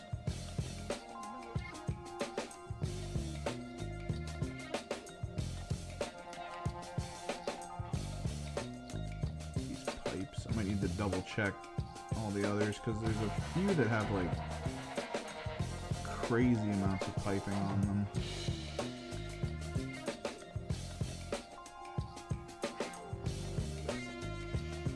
Personally, yeah, I prefer more of like the actual sci-fi side of things with Space Marines, Chaos Space Marines. More so, I do like Xenos. I do like the idea of Xenos, but I also get, like, that's kind of the reverse, right? Like, Xenos are the, I can't connect with them because, I mean, I'm not a Space Elf, so why would I play Space Elves? Like, that kind of concept. Space Marines and Chaos Space Marines kind of fit in that in-between, because they're transhuman, I guess, would be the way to put it. They're human, but they've got more organs than they need.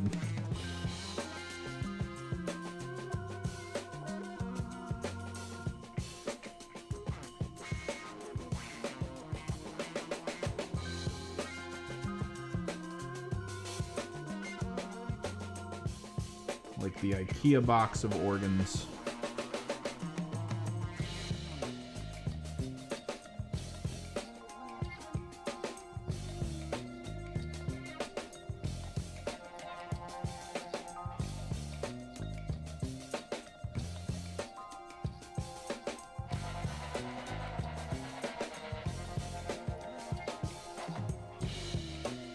Yeah, and there's stuff for that. The Power Fantasy's there. Custodes, Knights, Space Marines, anything from the Chaos line.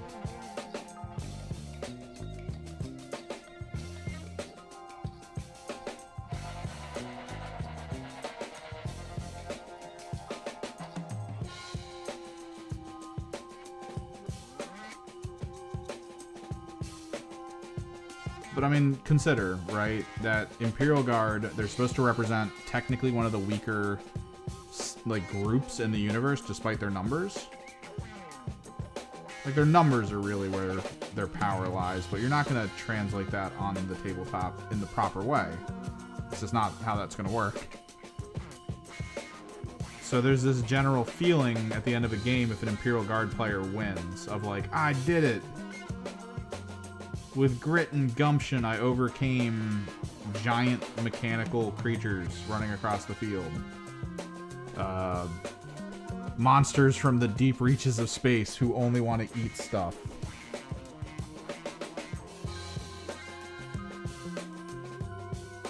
And are probably, like... And probably destroyed every other galaxy ever.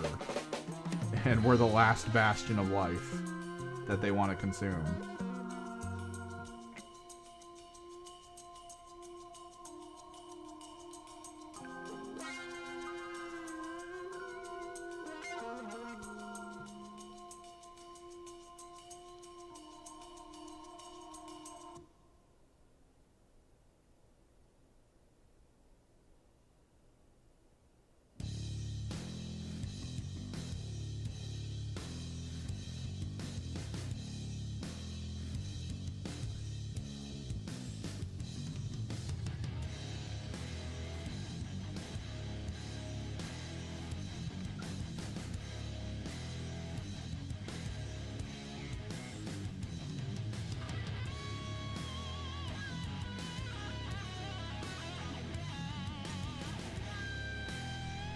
Guard are definitely popular.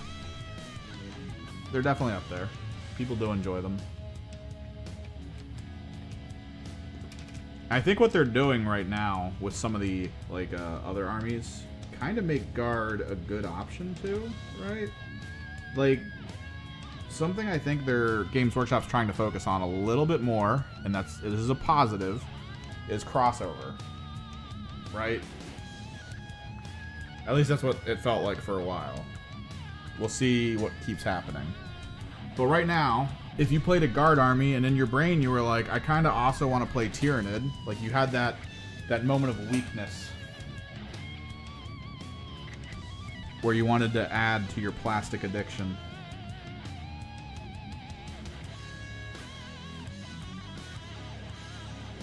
You can do that. And while you're doing the Tyranids, you could also do Genestealer Cult, because right now the Genestealer Cult have a detachment that works for Imperial Guard or Tyranid. So there's crossover now.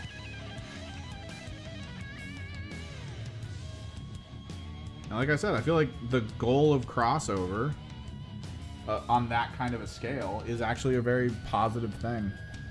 All right, let me do a pipe check. Pipe check! Yeah, I missed this pipe.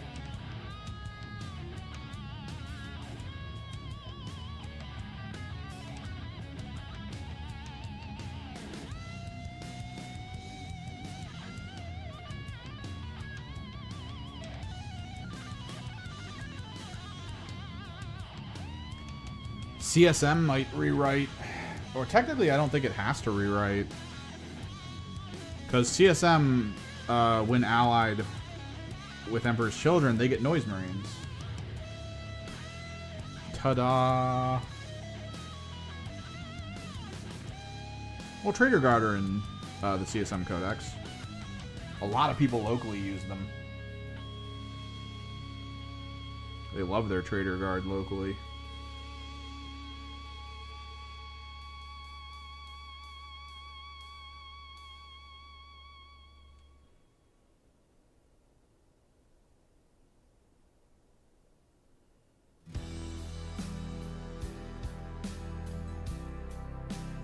Yeah, Trader Guard exists.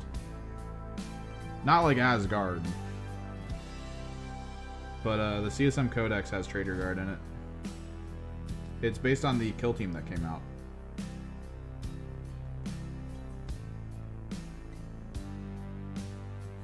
But they kind of readjusted it, so you can technically purchase Imperial Guard units and then just Chaosify them. Because I think they all have like las guns and stuff. They're not bad either. They're a pretty decent unit for how cheap they are. A lot of CSM players tend to use them as like scoring units.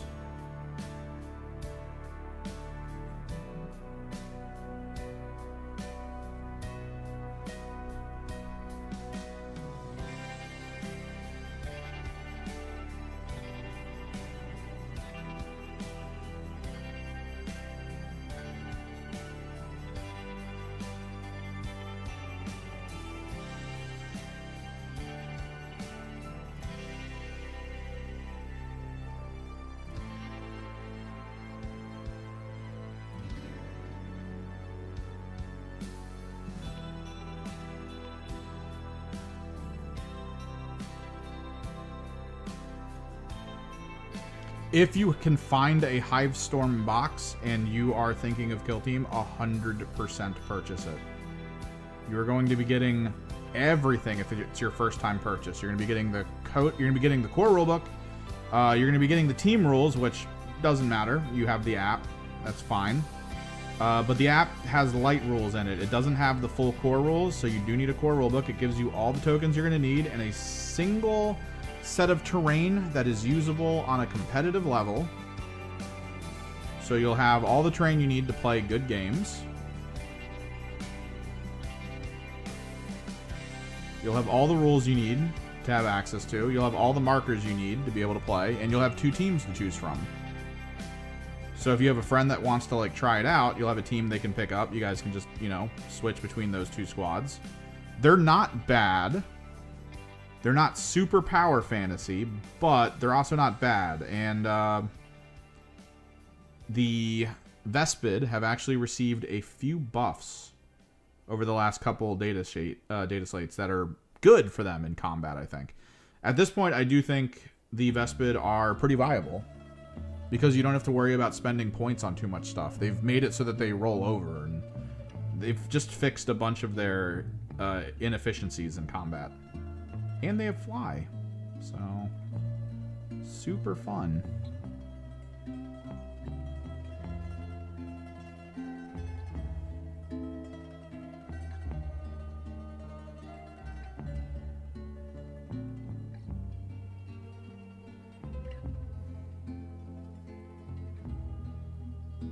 And from there, you can pick up whatever team you feel you want, if you can find them. That's the big thing. I highly suggest, if you're planning on doing anything competitive, to focus on either Season 3 teams from the last edition, which is basically all the Beta Decima teams. Mandrakes, Hearthkin Jaegers. What else came out then? Blades of Cain. What were Blades of Cain against? Scouts. And then there should have been one other thing that I'm... Oh, Nightmare? Yeah, it would have been Nightmare, right? Nightmare was Mandrakes versus Night Lords. I could have swore there was something else. Oh, no. Jaegers versus Mandrakes, right? What were Jaegers against?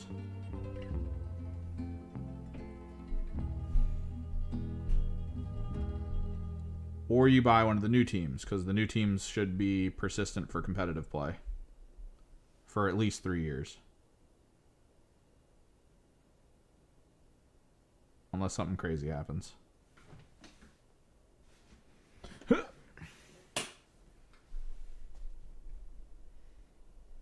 Yeah, no problem.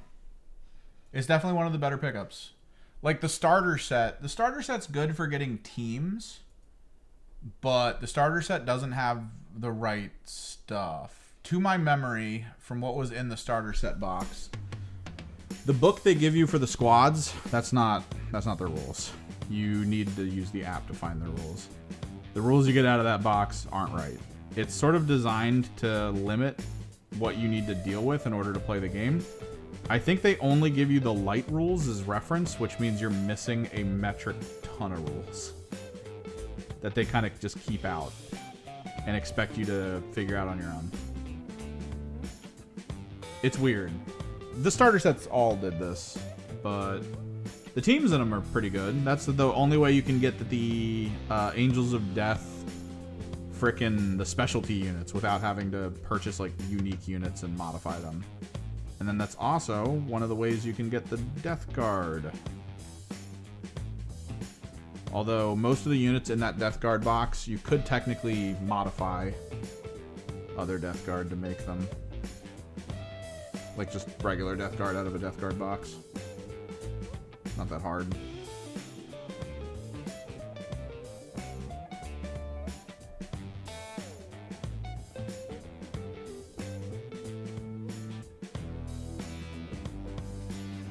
Yeah, Hive Storm will cover you for a while. Terrain, board, all of it. You're gonna be good. And if you're thinking of getting into new teams, Games Workshop did announce that pre-order should be going up this weekend, I want to say. Probably Saturday. For the Rekkas and Ratlings, the standalones.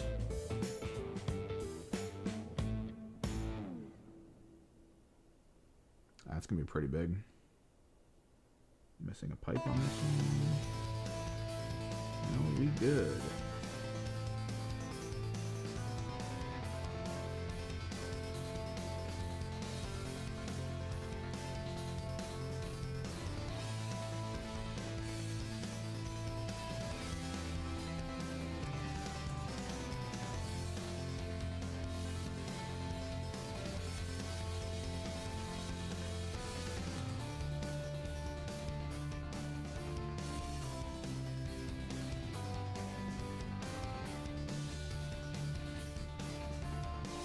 Oh yeah, Brood Bros. Brood Bros is a hard sell right now. They're a good team, but you have to basically buy the Brood Bros and you have to buy the leadership box if you want the full team. And even then, I think you might need to buy another box of Brood Bros for some alternate options. It's gonna make me miss the Wormblade that much more. I loved the Wormblade, man. Wormblade were so cool.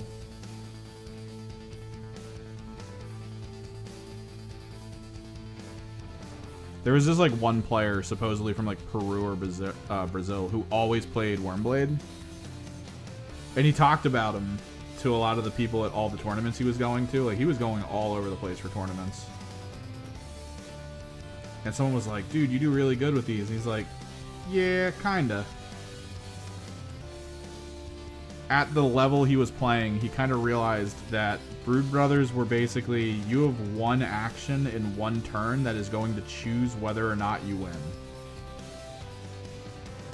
If that action fails, you lose. The entirety of the game from the for like is not coming back. You're just not coming back. You're gonna lose.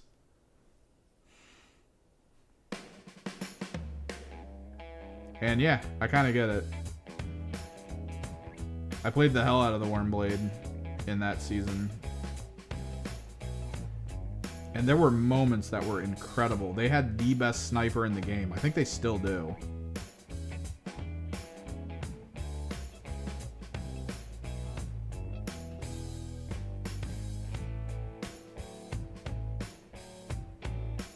But then people who really knew how to use them also understood, like, the commonality people would go with was Sniper and Keller Morph. But the Locust on so many maps was so strong. Like, one turn with a Locust that worked out in your favor would be like 3 dead enemies. And then maybe the Locust would die right at the end.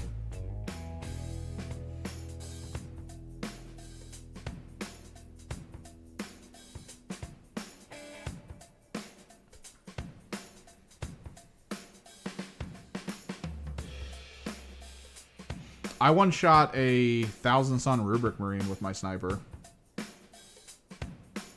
He was perfectly positioned, didn't need to move, so he got the lethal 5 and all that. I even pulled him out of Conceal so that he could gain the ability to upgrade, I think, a hit to a crit or whatever they had at the time. And I did 5 criticals into him. Or, oh yeah, 4 criticals, I think. Whatever the max criticals was. I was like, and he's dead.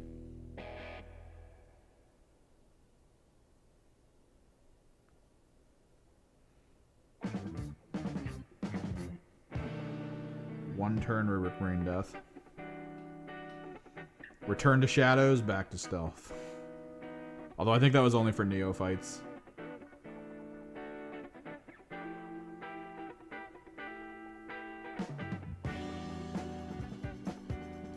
But yeah, doing that turn 1 forward deploy dynamite trick and stuff, ugh.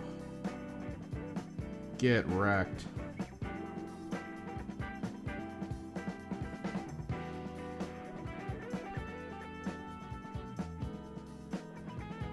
Mining laser that dips in and out of stealth over and over and over again. I put that thing on a second story in cover. You're not killing it. You gotta get to it to kill it. Every turn it's gonna come out of stealth and do ridiculous amounts of damage to one of your units and then go back into stealth.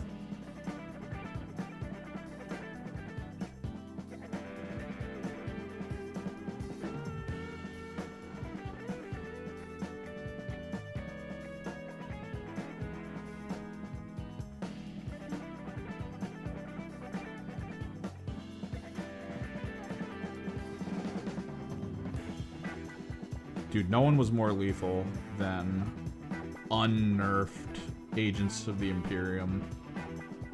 The fact that they re-unnerfed them for the 3rd edition.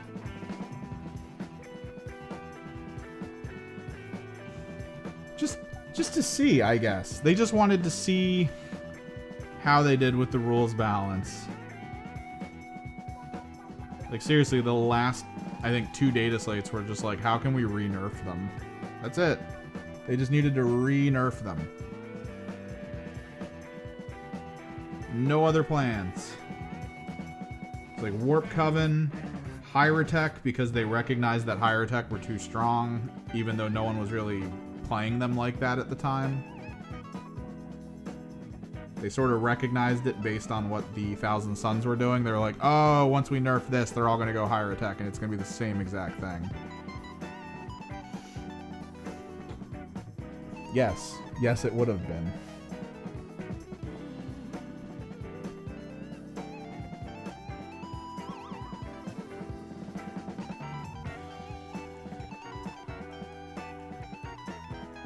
And then out of nowhere. Oh, by the way, should probably redo that nerf to the Agents of the Imperium.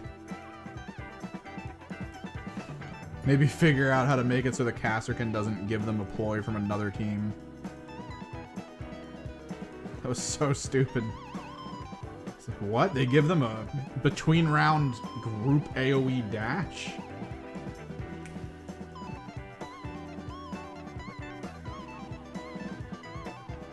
Who beta tested this? Who said this is fine?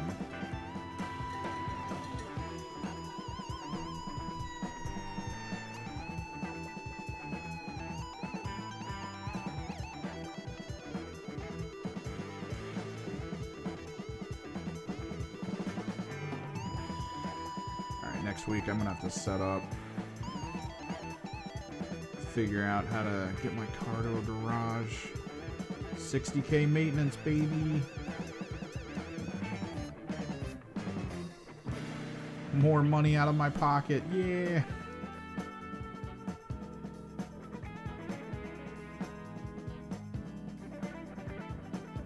Why did this have to happen when the Emperor's Children dropped? At the very least, uninterested in going into the other Pantheons. I played Khorne for like a week in 3rd. I had 2 squads of Khorne Berserkers. I tried it out. I ran into melee. I died. And then I immediately went, I think I'm going to stick with shooting for a while.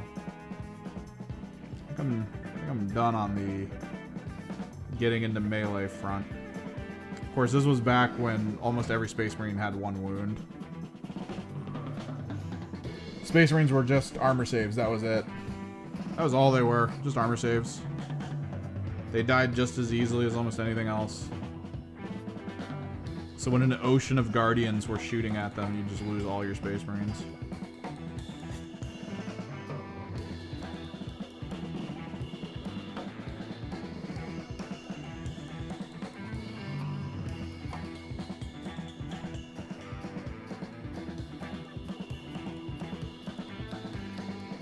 back in the days of AP meant which armor your gun could pierce. Friggin' Thousand Suns with their AP 3 weapons.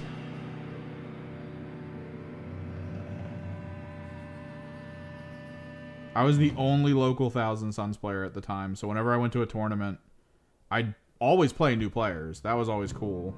Was that it was just brand new people. Some of them were getting competitive. Some of them had been around for a while but never actually ran into me. And I'd put my Thousand Suns on the table. They're like, wow, I've never seen Thousand Suns before. I hear they're super expensive, so no one wants to run them in terms of like on-field points. And I was like, yep, it's pretty bad. But I like them. First round of shooting with some rubrics. They pick up the dice. How many armor saves do I need to make? Oh, none. You just take this many deaths. He picks up the squad. It's like, that's why they're expensive, buddy. My guns go through your armor.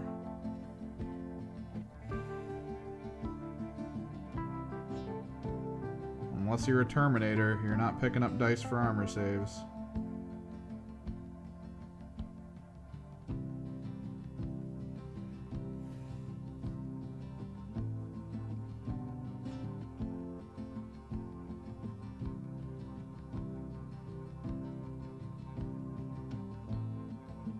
Man, old system was crazy.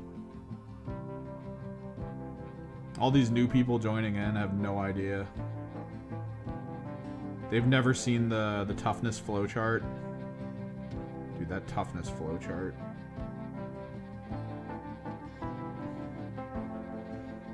Now the toughness chart is just like, is it double or half? Is it plus or minus at least 1? Or is it equal? And that's it. It's all that matters. A frickin' pistol can take out a rhino if the roll is lucky enough. But we came from an era where that pistol couldn't even roll on a damage chart for a frickin' Land Raider. Toughness too high.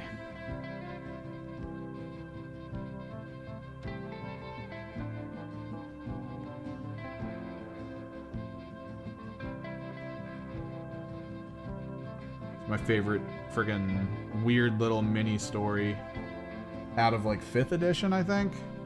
Oh no, you do but you don't at the same time. It was always bad because it meant that your list building was entirely based around having to bring high enough strength to punch into armor, because most everyone you would play against would have way too much armor that very little could get through, because all you would do is you just put Land Raiders in the middle of the field,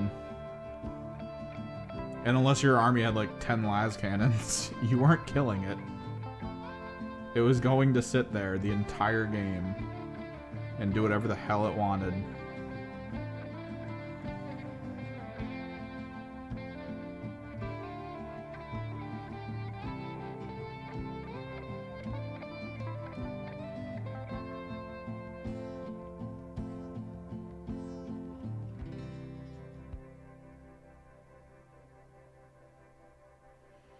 Because it was armor 14 on all sides. And the way armor pierce worked was you would take the strength of the weapon, you would add d6 to it, and based on what you rolled, it would then go to a damage chart into what it would do to the tank. You could technically one-shot a tank. Technically. If you got the right roll where you over-rolled for the armor, and then you rolled like a 5 or a 6 on the damage chart, tank was dead.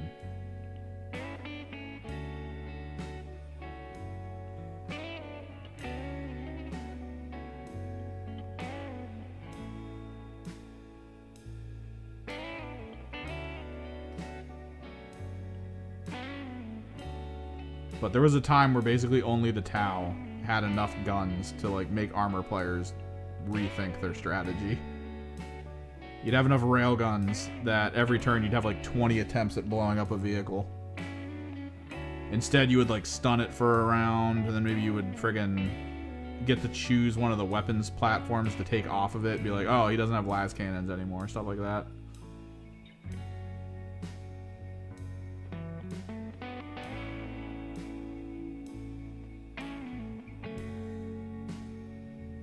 Or you just get a good roll. Kill it, one go.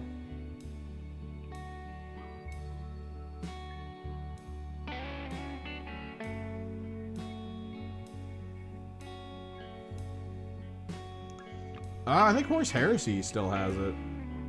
That was the thing. I think Horse Heresy was the sort of pandering to get back the players who only liked the old editions. It was kind of that approach, to be like, look, we get it, you guys like the more narrative and flavorful approaches to things, and kind of the problems that come from templates and all that. War gear was something you could pick and purchase per unit, not only that, but possibly per model. And we get that you love that. That kind of keeps people away from wanting to play the game, but if you want to play Horus Heresy, you can.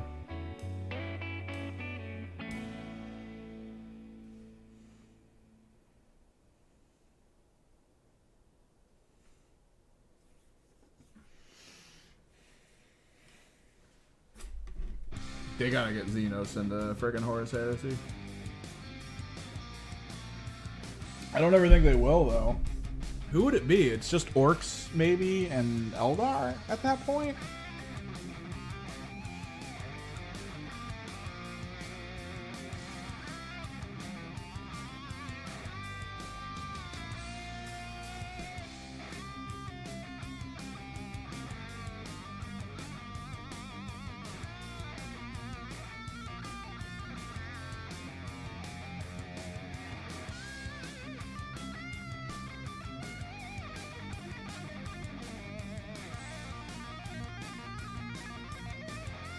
So it's kind of whatever.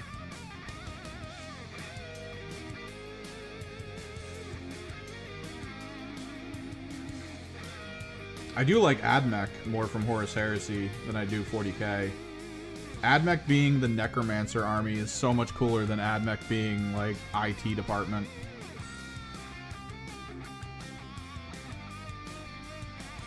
Friggin' corpses strapped into machines. Keeping them alive through electrical impulses. As one guy covered in tendrils like an eldritch monster sits in the middle of them demanding they do things. That is a Necromancer army if I've ever seen one.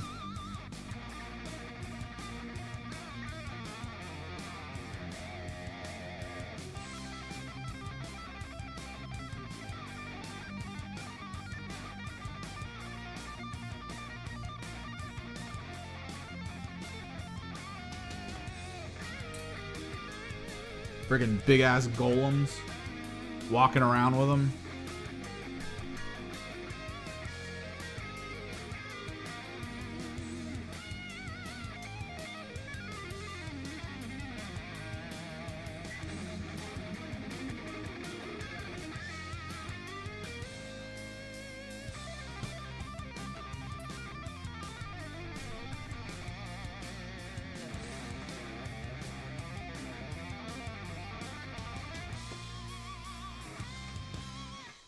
I love the hell out of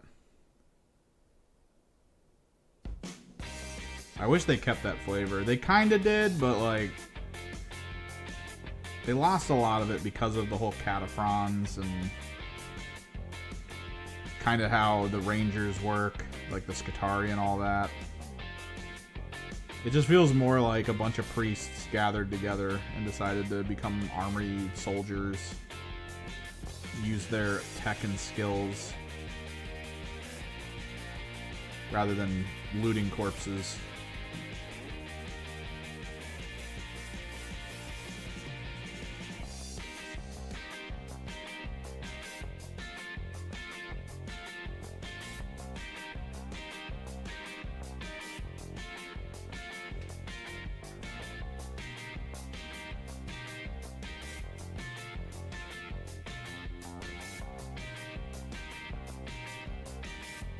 Admech, I think, were one of those surprise fan favorites.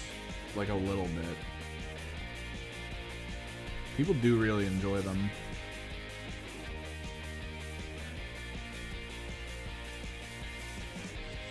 Probably not as much as like Sisters of Battle and all that. Sisters of Battle triggering all of that stuff that led to them getting like a full refresh because so many people love them.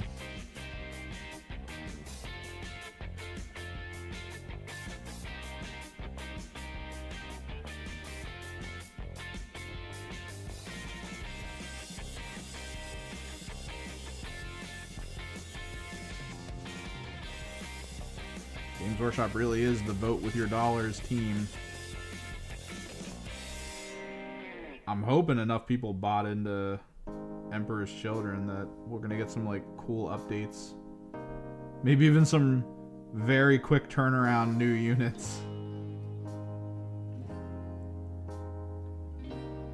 Hey, maybe you guys noticed the Hellbrute wasn't on the shop for a few years. It's because we were putting a speaker system in it. Go get your Hellbrutes.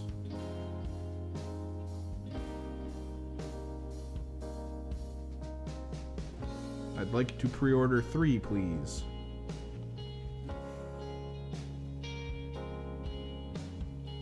We back in it, boys.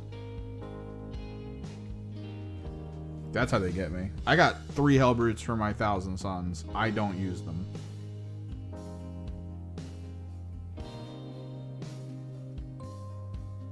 I take that back. I use one of them, but only in the Vashtor detachment of my Chaos Space Marine army list. Because he's actually kind of cool. He provides the double bonus for the Pact, but he's also pretty good. Like, the change they made to how melee works on Chaos Space Marine Hellbrutes is, like, nice. You take 2 melee weapons, and both of the melee weapon profiles get pluses to their attacks. I think it's like 2 extra attacks each. So you go with the Tendrils, because the Tendrils are extremely good. I think they're teched into Space Marine killing. And you get like 10 attacks with him. So he's actually really good at killing Space Marines. And then you take the Power Fist. You don't take the Hellbrute Hammer, because the Hellbrute Hammer hits a lot less efficiently. And in the Vashtor list, you can kind of increase the wound roll anyway. So it like doesn't exactly matter. The strengths and toughnesses are so close. It's just more efficient to do the Fist, because you also get a Flamer. That way you don't have no ranged on it. You can still shoot ranged targets as you're like wandering around.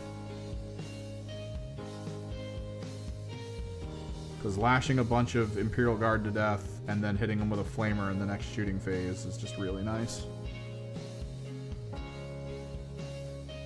So nice.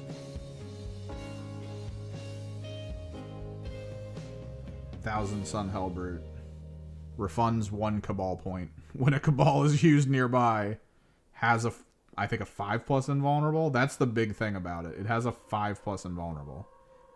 It's basically a Terminator. Just one really big Terminator that costs way too many points. It has a teched heavy bolter that has an extra AP, which means it's actually good at... I think the heavy bolters are wounds too. I think it's a Space Marine killer. But it only shoots 3 times and has a sustained function. So, like, it's just not teched. Like, if you've ever been shot by a Space Marine Dreadnought, you know what a weapons platform feels like. When they're like, all right, I'm firing my 5th profile, and you're just like, please, for the love of God, make it stop.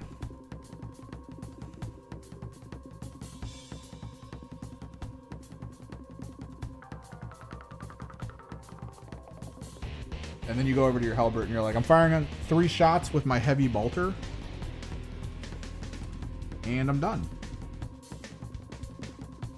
Let me take my 1 las cannon attempt. Oh, I missed. It's over. I will not be spending a command point to reroll 1 las cannon. That could just as easily fail in the wound phase.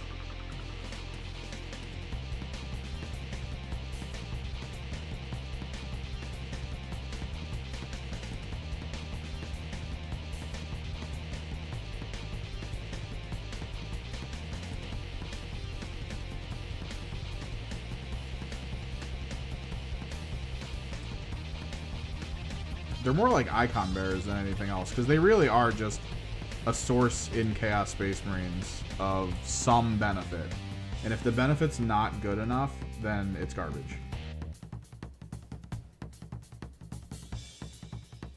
I think the best ones in existence are the World Eater ones, technically. I can't remember what the loadout is, but I know it's like one fist or maybe one tendril.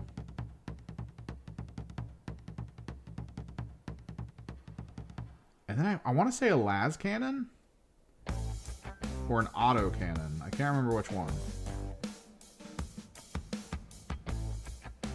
Because if anything hits a World Eater Hellbrute, it attacks.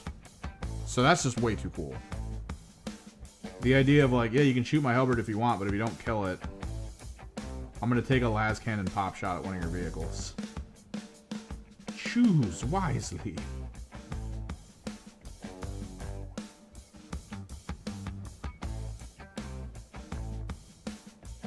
I think it'd be sick if they gave a Blood Surge maneuver to an Emperor's Children Hellbrute whenever they add it in. I'd play with that. Those guys would be frontline all day. Oh, you shot my Hellbrute. Oh, you did 3 wounds to it. It's in your squad now.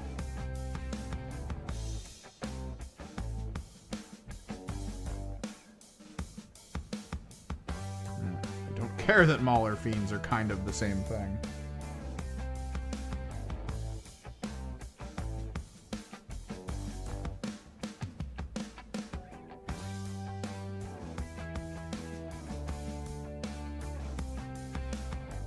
The issue I have with Mauler Fiends is that they're so stupidly huge. I mean, you've probably seen a comparison or maybe have them on hand. Friggin' Mauler Fiend is like 3 Hellbrutes in size. It makes them so hard to hide, and it makes them just impossible to deal with in terms of like setup. With my Vashdor list, I've actually made sure every single game I play, one Forge Fiend is not on the field, because I really need the room for other stuff. There's enough points on that list that one Forge Fiend can sit off field, and then I toss usually my Helldrake in hover off field, because there's just not enough room to put either of those things. You have to start off field or you're gonna get shot.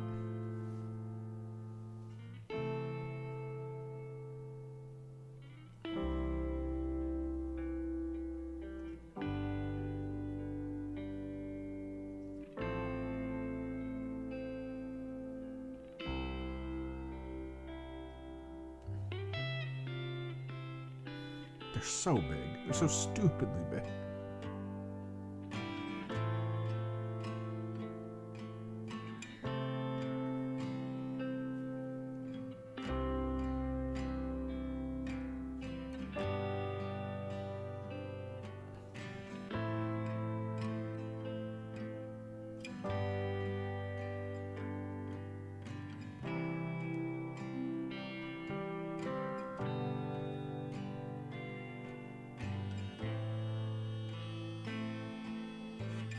I actually do really well with my Vashdor list.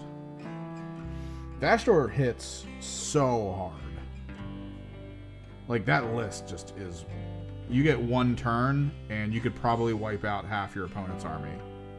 You get the right angle on something, it's over.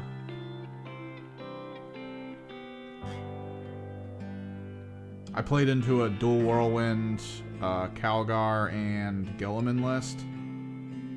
And yeah, turn 2, I brought one of my Forge Fiends in off the table edge. Ended it.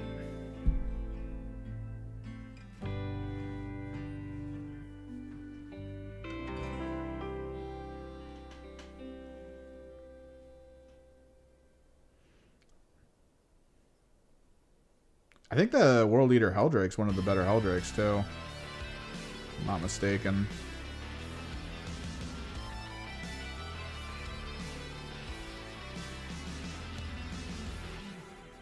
That's the one that I think leaves a trail, right? Just lights everything on fire.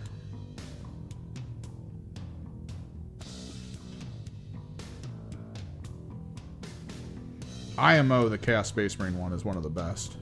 It's designed to hunt down in melee, in hover mode, and kill anything that flies. You pick one flying unit. That thing like hits on 2s, wounds on 2s. Dev wounds. Dead. I took out friggin' jet bikes in an Eldar army with it. The guy I played against had scoring jet bikes he was just flying around doing stuff with. I just friggin' rapid ingressed my Helldrake right over near them. Charged next turn. And it was over. Killed every single one of them. One go. Oh, absolutely not worth the points. How hard that thing is to maneuver around the field when you have it in hover mode. Because it's not its base is the big thing. It's not the base. It's its footprint. So, like, it just makes a large area where allies and enemies can't go. It's just awkward.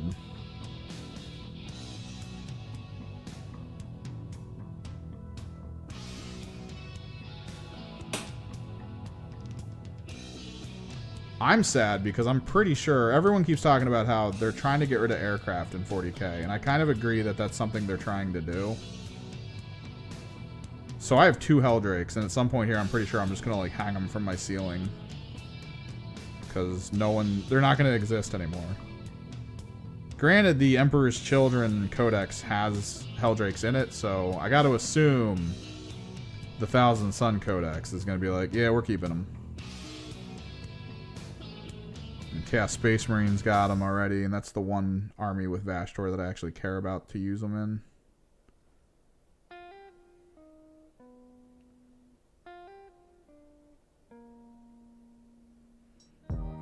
But honestly, for the cost, you want to make them useful, give them 1 OC.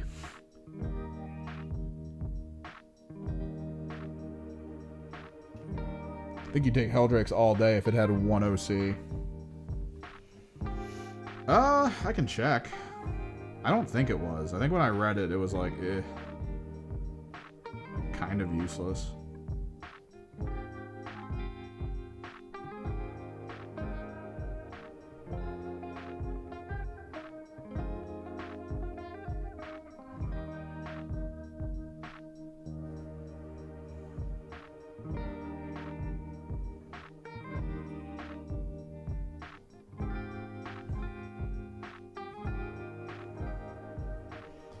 One last guy for the yellow, and then we try to get through the orange. Ugh. Time is it? God, I don't think I'm gonna be able to get to the orange. Maybe. Maybe if we push. Helldrake. Alright. Helldrake comes with, you know, the basic stuff. Ignore cover, torrent. 20-inch move, that's all standard. 14 wounds, yep, cool. Nothing's really changed there. OC0, absolutely.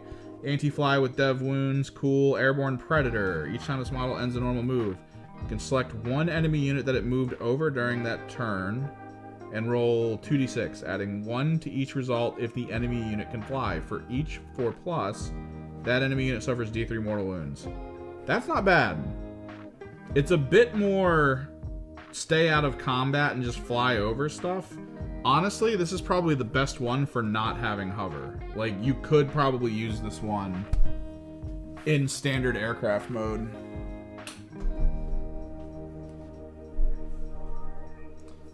Maximum, indeed.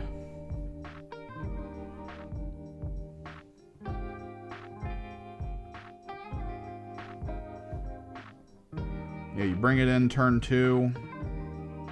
Maybe a rapid ingress of it. Angle it just right. Fly the entire distance across the board. Hit as many squads as humanly possible with D3 mortals, potentially.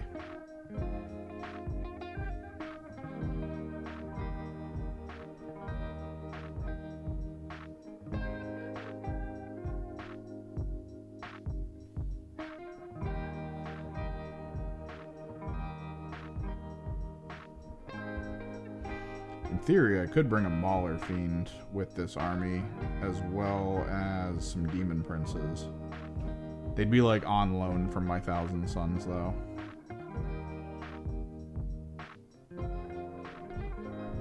It would look very weird with all this like pink synth wave. And then there's just like a bunch of tanks that are in the desert. Just like, hey, how's it going? Don't know why we're here. We're just happy to be a part of anything.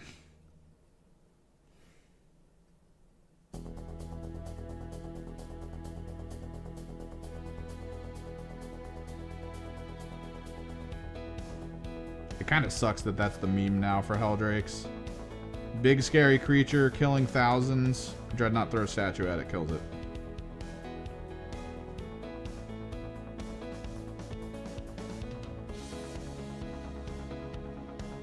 Although, were there 2 Helldrakes in that fight, or was there just 1? Because the multiplayer had you fight it. So there's a chance that the statue just wounded it and it had to fly off.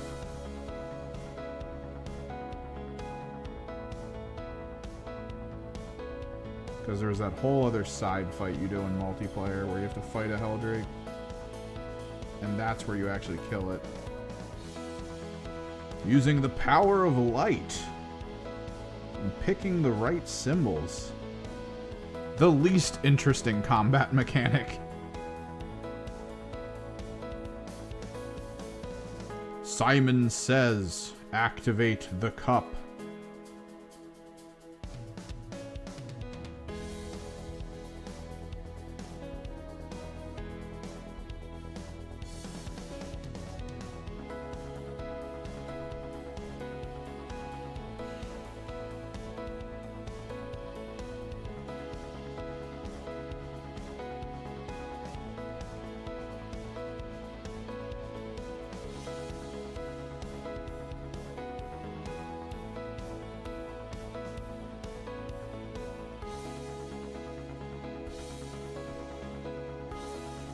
I just remember having like a sliver of health and no armor. And sitting behind a pillar trying to wait for my armor to regen, and it just wasn't regenning. I'm just sitting back there like, please, please, please, please, please. And then he goes into flame mode where he's like, I'm gonna shoot flame everywhere. I'm like, okay, I'm behind a pillar, I don't care. But then as he does it, a grenade lands right next to me, and I was like, well, that's it for me.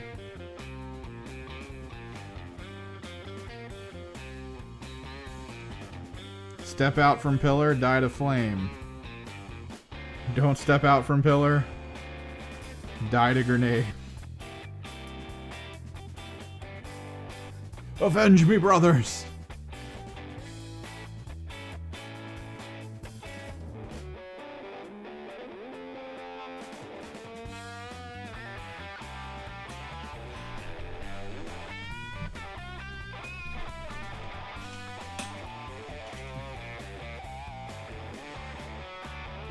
Oh, dude, the walk with the artifact mission.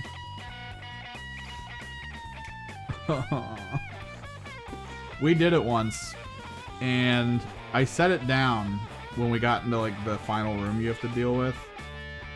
Because I was like, all right, what do we got to do? I thought I had to put it down. It was the first time I did that room, and someone else runs over, picks it up, and we walk the whole way back to the start of the mission. He just goes the entire way back looking for the thing you're supposed to find at the end. The thing that's in the room at the end. Oh my god.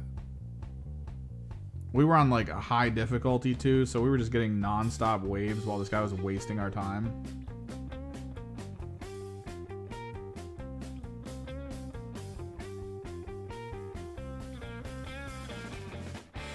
He had a little PlayStation logo next to his freaking info, so good ambassador from the console side of things.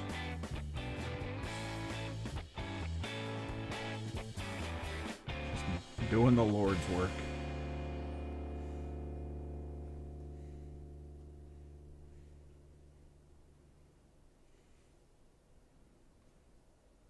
I think the Necron stuff would be cool. Although Necron would feel really close to Thousand Suns is the issue. Like the teleporting Terminators and Rubric Marines and stuff, where everyone's like, wow, that's really cool. That's Necron. That's 100% Necron. You're going to be dealing with Necron Immortals that just appear next to you and shoot you with a shotgun. Designed to destroy matter.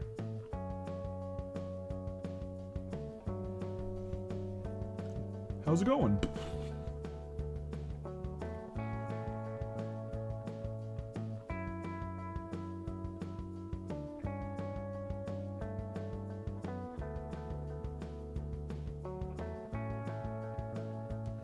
Just realized I'm gonna have so much corned beef and cabbage. If they use flayed ones properly, I think it'd be awesome. Like if there were just moments in the game where you're dealing with allies, like some friends come over and they're like, "We got you, man," and then just blah.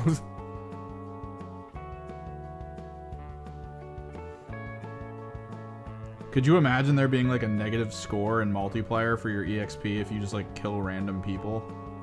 Like it lets you shoot random people and kill them. Like they could be friends, they could be Imperial, they're just trying to, you know, live, do their thing.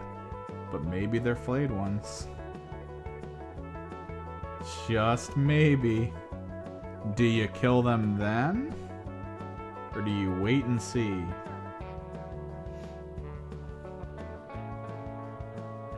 Do you think they finally hit new players that don't understand the 40k universe with the concept of moral ambiguity? Do they gotta face that moment? Over the comms, your leader goes, "Any one of them could be a flayed one, we can't tell." And the commander gives the order to just open fire on civilians.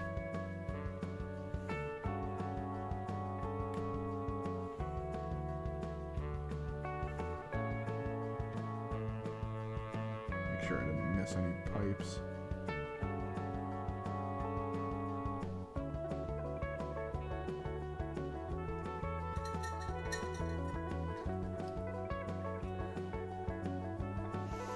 Dude, the amount of 40k players who still talk like there are whole factions that are good. It still astounds me to this day, having to hear someone be like, "Oh, well, I mean, Space Marines are the good guys." It's like, buddy, I got news for you.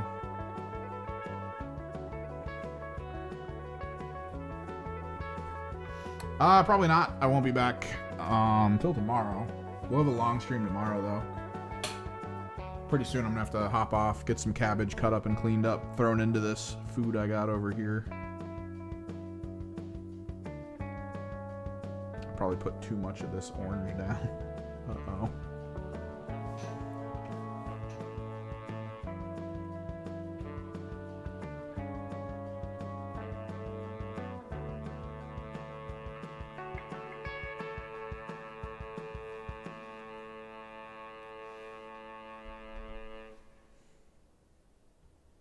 They can be considered good, but good that it's kind of like a flawed good, right?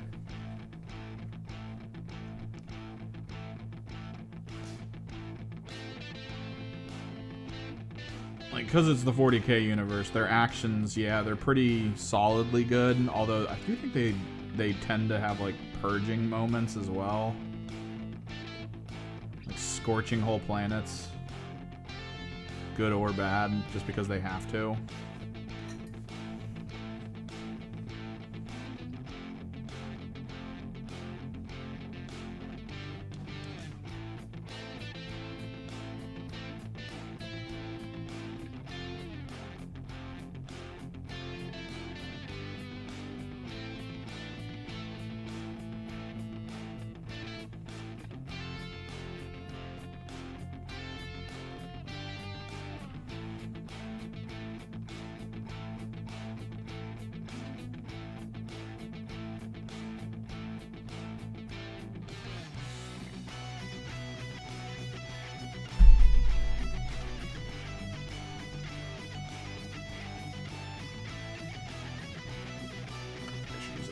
For this.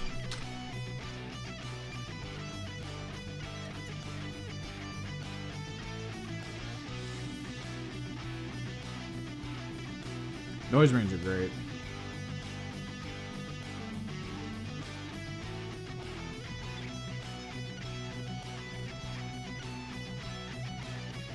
These Noise Marines have been pretty fun to put together. Color up.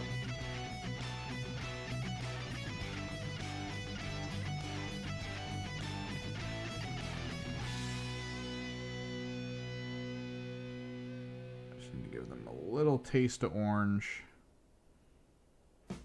Nothing major.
kind of trying to do like rim lighting with orange. Because I want there to be a taste of it on all this, because I like the idea of sort of like molten core style engines. Just like excessive heat.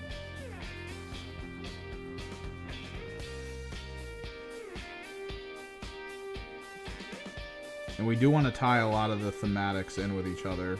And my Fulgrim does have like magma weapons. Kind of the theme we went with. Fulgrim and the Exultant. Both rocking the magma.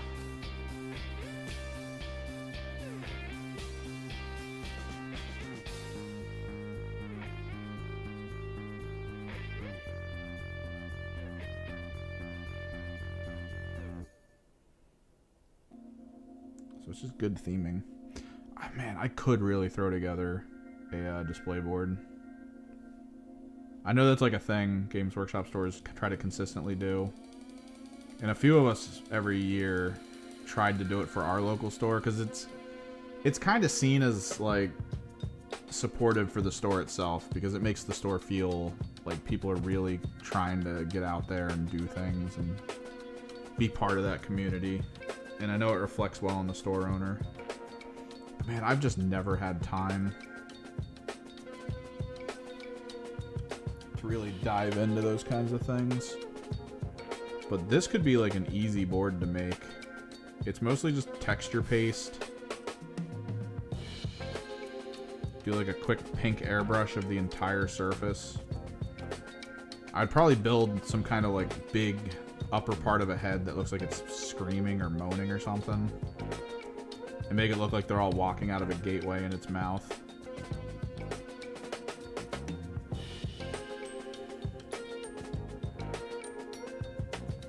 To have the timer energy to do a display board.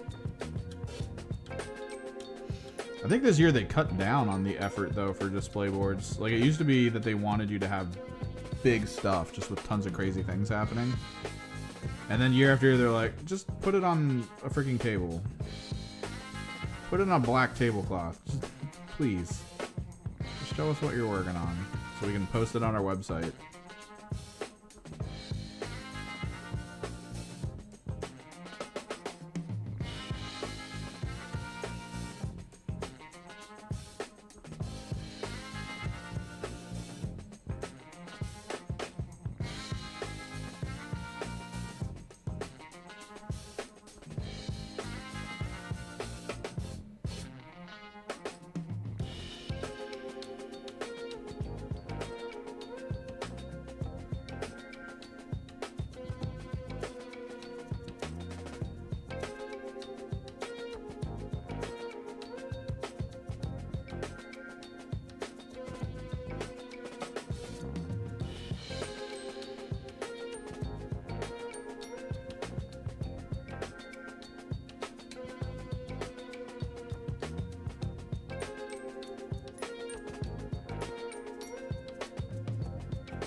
This weekend.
starting to feel like big meltas, which is fine.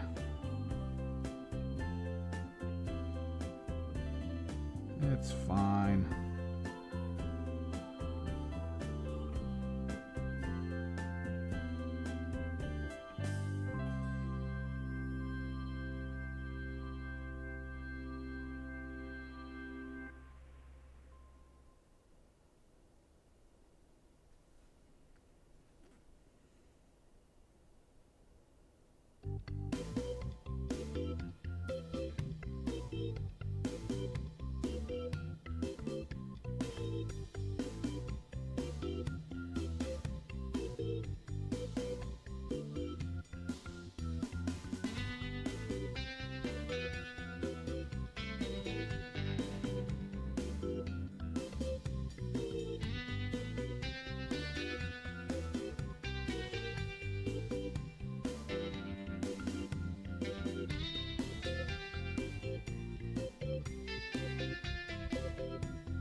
Oh, 850.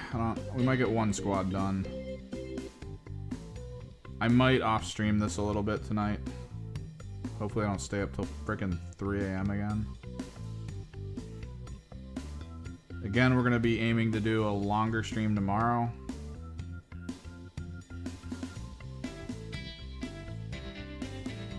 But I do need to kind of finish up this corned beef and cabbage thing I'm making. So I got to get the cabbage in there because it's right at the end.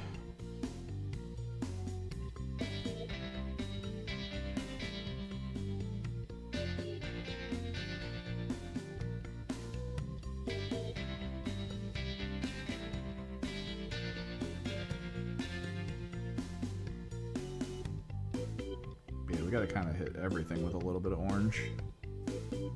It's important.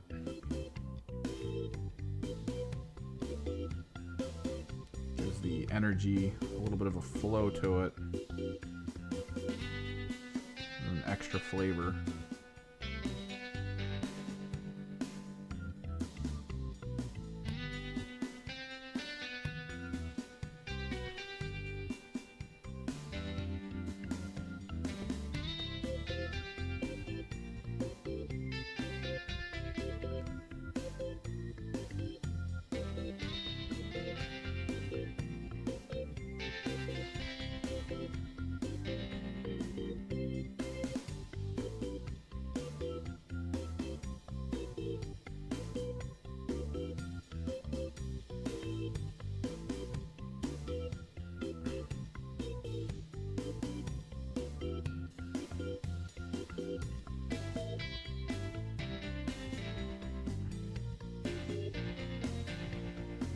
I think I might have to pull the meat out and cut it up first. I don't remember. I gotta look at the stuff.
Tormentors and the Infractors will go by a lot faster. They don't have anywhere near as many panels I'm going to have to hit with edging.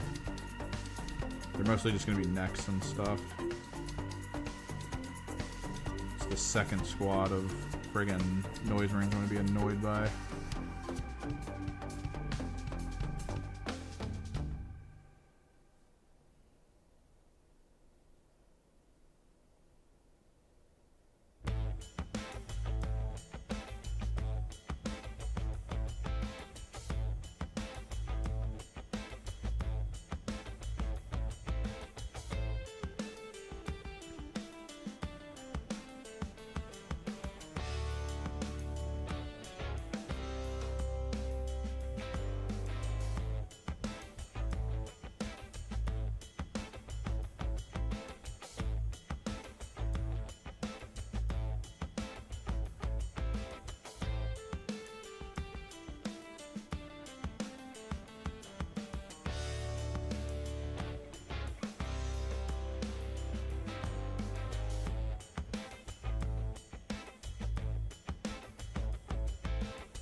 The recording.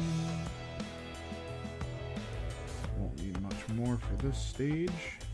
Try to grab some non-metallic metal recording tomorrow.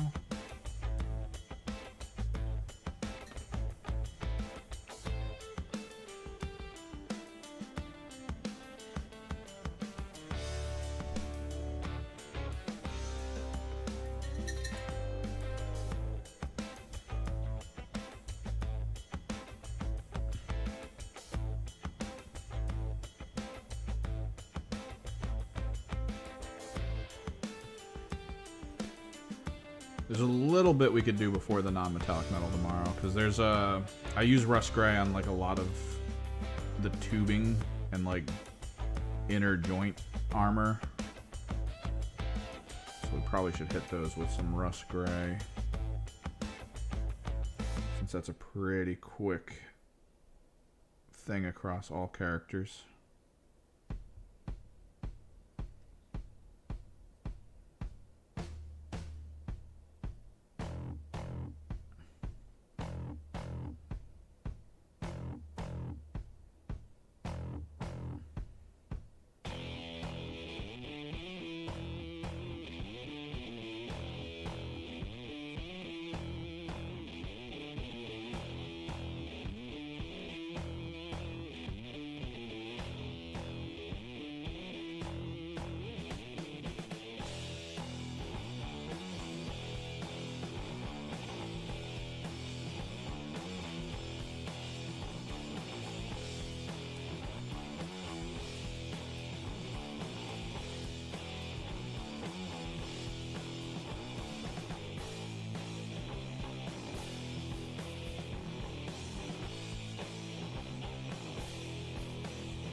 There's like wood coming off of this frickin' this frickin' brush. It's like every time I rotate it, I get like splinters. Ugh. Poorly made, but for $5, no better brushes exist. Last one for the squad, and then I'll probably call it. We'll pick this up probably around like noon tomorrow or something. Maybe even earlier. Because once we get past the non-metallic metal, there's correctives, and then we got to do some like detail work on the faces. Try to like settle them down, give them some like shading to the hair. All kind of important.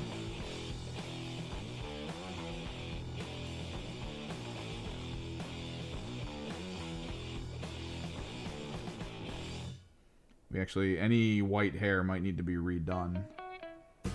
Because I got to hit it with the light phthalo green before I do like a top down of white on it now.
War Games live song.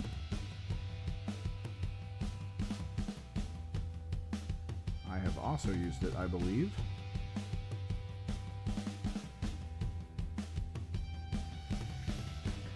It's a Sonic Pogo.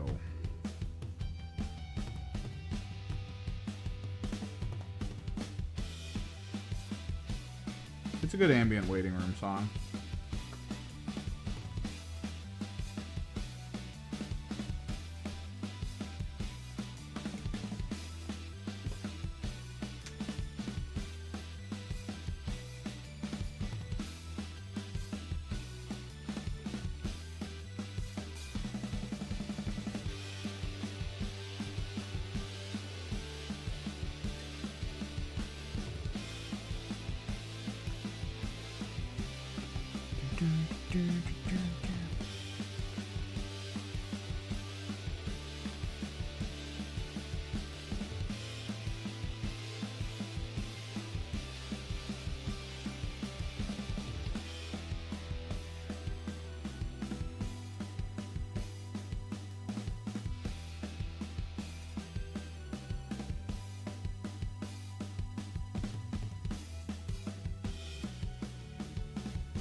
Hell to the yeah.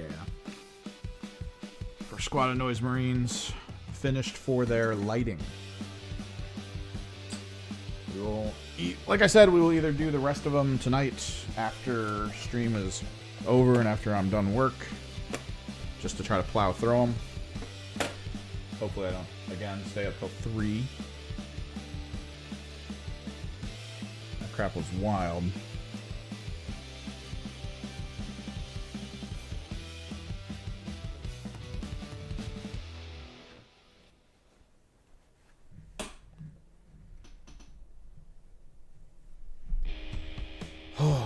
Till tomorrow, guys. We are so... Dude, if we get these guys done by Thursday night, less than a week, 1 whole battle box.